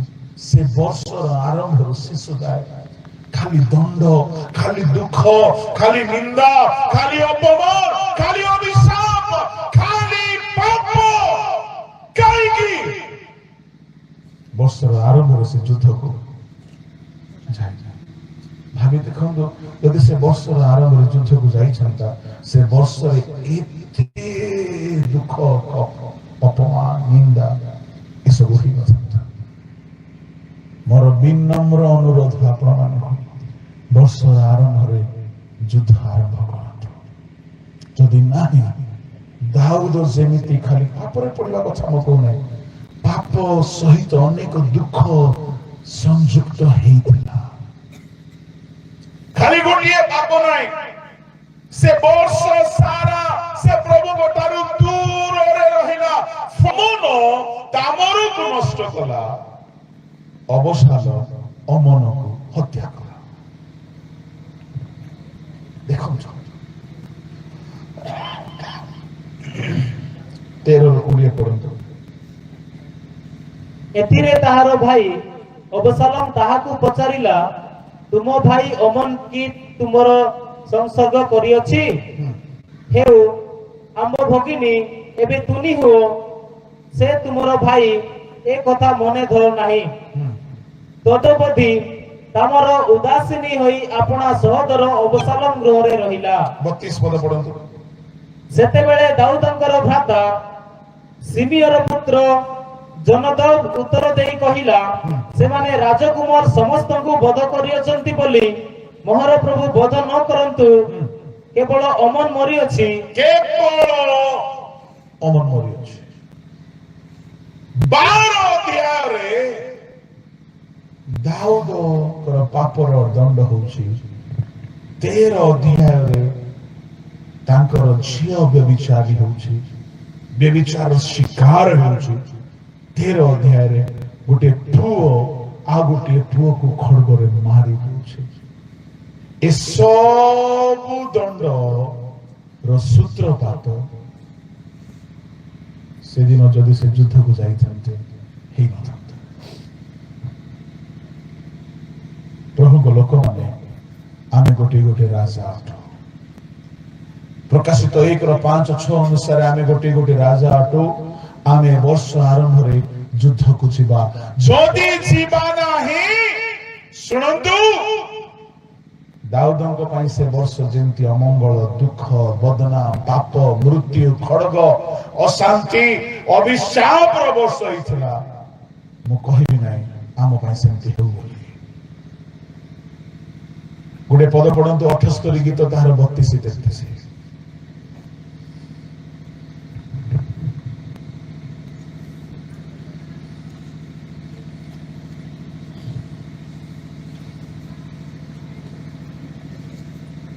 ଏସବୁ ହେଲେ ସେମାନେ ପୁନର୍ବାର ପାପ କଲେ ସେମାନେ ପୁନର୍ବାର ପାପ କଲେ ଓ ତାହାଙ୍କ ଆଶ୍ଚର୍ଯ୍ୟ କ୍ରିୟାରେ ବିଶ୍ୱାସ କଲେ ନାହିଁ। ଏହେତୁ ସେ ଅସାରତାରେ ସେମାନଙ୍କ ଦିନ ଏ ହେତୁ ଜଣେ ପାପ କରିବ, ସେଇ ହେତୁ ପରମେଶ୍ୱର ଅସାରତାରେ ଦିନ ଓ ବିହଳତାରେ ସେମାନଙ୍କ ବର୍ଷ ସବୁ କ୍ଷେପଣ କରାଇଲେ। ଦାଉଦର ଭବିଷ୍ୟତର ବର୍ଷ ସବୁ ଦୁଃଖରେ କଟିଲା। ଜାଣିଛନ୍ତି, ଏ ବାକ୍ୟ ମତେ ପ୍ରଚାର କଲା ବେଳେ ମତେ ବି ବହୁତ ଭୟ ଜନ୍ମାଏ। କାହିଁକି ଭୟ ଜନ୍ମାଏ? ଦାଉଦ by nature he was not a bad man. By nature we are not bad. ସ୍ୱଭାବରେ ଦାଉଦ କେବେ ସେମିତି କ୍ୟାରେକ୍ଟରଲେସ୍ ନଥିଲା। ସେ ସ୍ତ୍ରୀ ମାନଙ୍କୁ, ଝିଅ ମାନଙ୍କୁ ରେସ୍ପେକ୍ଟ କରେ। ସେ କାହାକୁ ସେମିତି କୋଉ ଦୃଷ୍ଟିରେ ଦେଖିବା ଲୋକ ନଥିଲା। ଦାଉଦ by nature he was a good man, having high integrity, high morality. ତାର ଲାଇଫ ବହୁତ ଭଲ ଥିଲା।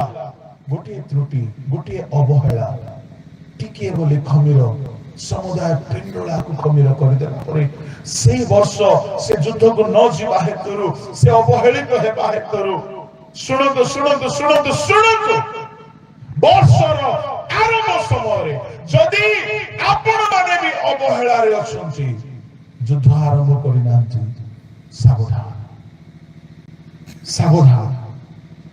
ଏ ଅବହେଳା ହିଁ ଦାଉଦର ସାରା ଜୀବନ କାଳକୁ ବଦନାମ କରିଦେଲା। ତା ଘରେ ଖଡଗ ପଶାଇ ଦେଲା, ତା ଘରେ ହତ୍ୟା ହେଲା, ତା ଘରେ ବ୍ୟଭିଚାର ହେଲା, ତା ଘରେ ଦୁଃଖ ଆସିଲା, ତାର ଭବିଷ୍ୟତର ଦିନ କାନ୍ଦି କାନ୍ଦି ବିତାଇଲା। ଗୋଟିଏ ବର୍ଷ ନାହିଁ, ଅନେକ ବର୍ଷ। ଦାଉଦ ଭାବି ନଥିଲେ ଏତେ ବଡ ପାପ କରି ଚାଲିବ, କିନ୍ତୁ ଟିକେ ଅବହେଳା। ମୁଁ କହିବା ପାଇଁ ଚାହେଁ, ଏ ବର୍ଷର ଆରମ୍ଭରେ ଆପଣ ଗୋଟେ ଗୋଟେ ରାଜା ଯୁଦ୍ଧକୁ ଯାଆନ୍ତୁ। କେଉଁ ଯୁଦ୍ଧକୁ ଯିବେ? ଯେଉଁ ଯୁଦ୍ଧ ଯାକୁବ କଲା ଆଦି 32-28 ସଦାପ୍ରଭୁଙ୍କ ସହିତ ଯୁଦ୍ଧ କଲା। କାଲିକି ମୁଁ ଆପଣଙ୍କୁ 9-10 ଗୋଟି ଯୁଦ୍ଧର କଥା କହିବି, ଆଜି କହିବି ନାହିଁ। ପାପ ବିରୁଦ୍ଧରେ ଯୁଦ୍ଧ ଏବ୍ରୀ 12:4, ଶୈତାନ ବିରୁଦ୍ଧରେ ଯୁଦ୍ଧ ପ୍ରକାଶିତ 12:11, ଅଭିଳାଷ ବିରୁଦ୍ଧରେ ଯୁଦ୍ଧ ପ୍ରଥମ ପିତର 2:11, ସଂସାର ବିରୁଦ୍ଧରେ ଯୁଦ୍ଧ ଯୋହନ 16ର ଶେଷ ପଦ। ଆମ ଜୀବନରେ ଯୁଦ୍ଧ ଅଛି। ଏ ବର୍ଷ ଆରମ୍ଭରେ ଯୁଦ୍ଧ ଷ୍ଟାର୍ଟ କରନ୍ତୁ, ଯୁଦ୍ଧର ପ୍ଲାନ ବନାନ୍ତୁ, ଯୁଦ୍ଧ ପାଇଁ ପ୍ରସ୍ତୁତ ହୁଅନ୍ତୁ। ଆଉ ସବୁଠାରୁ ବଡ଼ ଯୁଦ୍ଧ ପରମେଶ୍ୱରଙ୍କୁ ହରାଇବାର ଯୁଦ୍ଧ। ଯାକୁବ ପଦ୍ଦନରାମରେ ଜବୋକ ନଦୀ କୂଳରେ ପରମେଶ୍ୱରଙ୍କ ସହିତ ରାତି ସାରା ଯୁଦ୍ଧ କଲା। ହାଲେଲୁୟା। ପରମେଶ୍ୱର କହିଲେ, ତୁମେ ମନୁଷ୍ୟକୁ ଈଶ୍ୱରଙ୍କୁ ଯୁଦ୍ଧ କରି ଜୟ ହୋଇଅଛ, ଏଣୁ ଆଉ ତୁମେ ଯାକୁବ ରହିବ ନାହିଁ, ତୁମେ ଇସ୍ରାଏଲ। ହାଲେଲୁୟା। ଯାକୁବ ଆଉ ଇସ୍ରାଏଲର ପାର୍ଥକ୍ୟ କଣ ଜାଣିଛନ୍ତି? ଯାକୁବ ସିଙ୍ଗଲ ଲୋକ ଅଟେ, ଇସ୍ରାଏଲ ମହାଜନସଂଖ୍ୟାର ଦେଶ ଅଟେ। ଆପଣ ଏକଲା ରହିବେ ନାହିଁ। God will multiply. ପ୍ରାର୍ଥନାର ଯୁଦ୍ଧ ଆରମ୍ଭ କରନ୍ତୁ। ଦାଉଦ ପରି ଶୋଇକି ରୁହନ୍ତୁ ନାହିଁ। ଯାକୁବ ପ୍ରବଞ୍ଚକ ଅଟେ, ଇସ୍ରାଏଲ ପରମେଶ୍ୱରଙ୍କ ସହିତ ବୀର ଯୋଦ୍ଧା ଅଟେ। ଯାକୁବ ମିଥ୍ୟାବାଦୀ ଅଟେ, ଇସ୍ରାଏଲ ପରମେଶ୍ୱରଙ୍କ ସତ୍ୟ ସନ୍ତାନ ଅଟେ। ଏଣୁ ମୁଁ କହିବା ପାଇଁ ଚାହେଁ, ଏ ବର୍ଷ କୋଉ ଯୁଦ୍ଧ କରନ୍ତୁ କି ନ କରନ୍ତୁ, ଯାକୁବ ପ୍ରଭୁଙ୍କ ସହିତ ଯୁଦ୍ଧ କଲା ପରେ ଯୁଦ୍ଧ କରନ୍ତୁ। ବର୍ଷର ଆରମ୍ଭରେ ରାଜା ମାନେ ଯୁଦ୍ଧକୁ ଯାଆନ୍ତି। ଯଦି ଆପଣ ଯିବେ ନାହିଁ, ମୁଁ ଈଶ୍ୱରଙ୍କ ଦାସ ହିସାବରେ ସମସ୍ତଙ୍କୁ ୱାର୍ଣ୍ଣିଂ ଦଉଛି, ଯଦି ଆପଣ ଯିବେ ନାହିଁ, ଆପଣ ପ୍ରାର୍ଥନାର ଯୁଦ୍ଧ ଆରମ୍ଭ କରିବେ ନାହିଁ। କାଲିକି ଯୁଦ୍ଧ କଥା ମୁଁ ଟିକେ ଏଲାବୋରେଟ କରିବି, ଆଜି ସମୟ ନାହିଁ। ଯଦି ଆମେ ଯୁଦ୍ଧ କରିବା ନାହିଁ, ଏ ବାକ୍ୟ ଖାଲି ଆପଣଙ୍କ ପାଇଁ ନୁହଁ, ଆମ ସମସ୍ତଙ୍କ ପାଇଁ। ଯଦି ଆମେ ଏ ବର୍ଷ ଯୁଦ୍ଧ ଆରମ୍ଭ କରିନାହୁଁ, ଆମେ ଯୁଦ୍ଧ ଆରମ୍ଭ କରୁ। ଯଦି କରିବା ନାହିଁ, ଶୈତାନ ଛକି ବସିଛି। ସେ ପାପରେ ପକେଇବାର ଏଜେଣ୍ଡା ବନାଇବ। ଏ ବର୍ଷ ସାରା ଅମଙ୍ଗଳର ବର୍ଷ କରିବାକୁ ଚେଷ୍ଟା କରିବ, ବିଫଳତାର ବର୍ଷ କରିବାକୁ ଚେଷ୍ଟା କରିବ। ଆଉ ଦାଉଦର ଲାଇଫରେ ଏତେ ସୁନା ପରି ଜୀବନ ଥିଲା, ଗୋଟିଏ ଦାଗ ନଥିଲା। ସେ ଟିକିଏ ଅବହେଳା ତାର ସାରା ଜୀବନକୁ ବଦନାମ କରିଦେଲା। ଖାଲି ବଦନାମ ନାହିଁ, ଦୁଃଖ, ନିନ୍ଦା, ତା ଘରେ ମୃତ୍ୟୁ, ତା ଘରେ ପାପ, ତା ଘରେ କଷ୍ଟ। ଦୀର୍ଘ କାଳ ସେ ପାପର ଫଳ ଭୋଗିଲା। ଏଣୁ ଆଜି ଯଦି ଆପଣ ଏଠାରେ ଅଛନ୍ତି, ଆଉ ଯଦି ପ୍ରଭୁ ଆପଣ କଥା କହୁଛନ୍ତି, ବର୍ଷର ଆରମ୍ଭ ସମୟ ଆପଣ ଅବହେଳିତ ହେଇକି ଯଦି ଅଛନ୍ତି, ଆଜି ସଂକଳ୍ପ ନିଅନ୍ତୁ, ମୁଁ ଆଉ ଅବହେଳିତ ହେବି ନାହିଁ, ମୁଁ ଠିକ ସଦା ପ୍ରଭୁଙ୍କ ସିନ୍ଧୁକୁ ଯଦି ଯୁଦ୍ଧ କ୍ଷେତ୍ରରେ ଅଛି, ମୁଁ ବି ଯୁଦ୍ଧ କରିବି। ପ୍ରଭୁ ଯଦି ଅଛନ୍ତି ଯୁଦ୍ଧ ପଡ଼ିଆରେ, ଆପଣ ଘରେ ବିଶ୍ରାମ କରନ୍ତୁ ନାହିଁ। ପ୍ରଭୁ ଯଦି ତତ୍ପର ଅଛନ୍ତି, ଆପଣ ବି ତତ୍ପର ହୁଅନ୍ତୁ। ଆପଣ ଅବହେଳାରୁ ବାହାରନ୍ତୁ।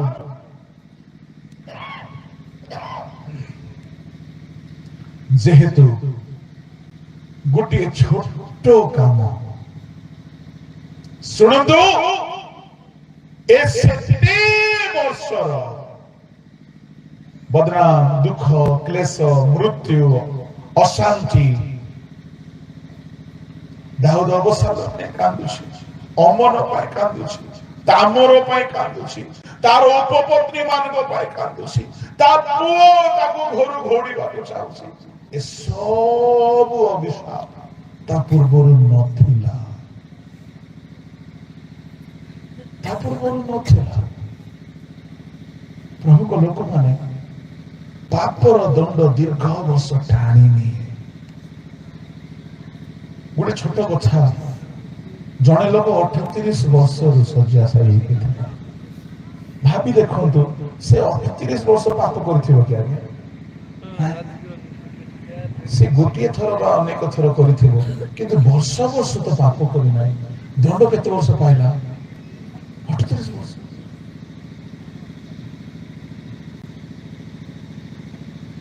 ତାମାନେ ଆମେ ଯଦି ପାପରେ ରହିବା, ଏ ବର୍ଷ ଆମ ପାଇଁ ଅମଙ୍ଗଳର ବର୍ଷ ହେଇଯିବ, ଆଗାମୀ ବର୍ଷ ଆମ ପାଇଁ ଦଣ୍ଡର ବର୍ଷ ହେଇଯିବ। ଏଣୁ ଯଦି ଆଜି ପ୍ରଭୁଙ୍କର ରବ ଶୁଣୁଛନ୍ତି, ଆଜି ହିଁ, କାଲିକି ନାହିଁ, ଆଜି ହିଁ ପାପ ଛାଡ଼ିକି ଫେରନ୍ତୁ। ଯଦି ଆମେ ଫେରି ଆସିବା, ଶେଷ କଥାଟି କହୁଛି, ଅପବୟ ପୁତ୍ର ଫେରି ଆସିଲା। ଯେମିତି ଫେରି ଆସିଲା, ସେ ଦିନ ଠାରୁ ତାର ମଙ୍ଗଳର ଦିନ ଆରମ୍ଭ ହୋଇଗଲା, ମଙ୍ଗଳର ବର୍ଷ ଆରମ୍ଭ ହୋଇଗଲା।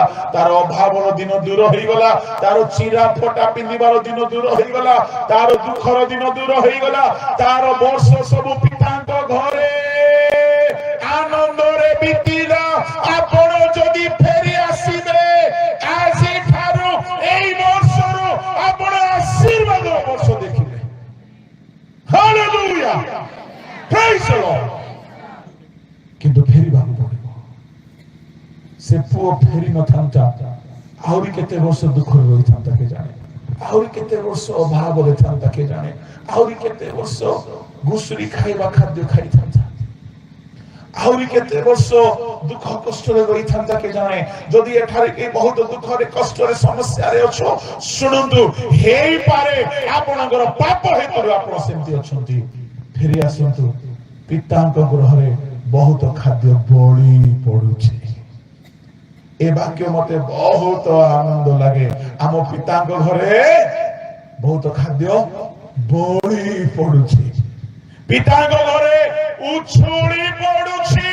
ଫେରିବା ଲୋକ ତାହା ପାଇବ, ଫେରିବା ଲୋକ ତାହା ପାଇବ। ଯଦି ଫେରିବେ ନାହିଁ, ଆପଣଙ୍କ ହାତରେ ଅନେକ ଜାଗାରେ ବର୍ଷ କହିଛି ଏ ବର୍ଷ ଆପଣଙ୍କ ହାତରେ ଦାଉଦ ପରି ସୁପ୍ତ ହେଇକି ରହିବେ। ଏ ବର୍ଷ ଖାଲି ନାହିଁ, ଅନେକ ବର୍ଷ ମଙ୍ଗଳର ବର୍ଷ ହେଇଯିବ, ଫେରି ଆସିବେ। ଏହି ବର୍ଷ ଠାରୁ ପ୍ରଭୁ ଆପଣଙ୍କ ଦୁଃଖର ଦିନ ଦୂର କରିବେ। ଆସନ୍ତୁ ସମସ୍ତେ ଚକ୍ଷୁ ବନ୍ଦ କରୁ। ଯଦି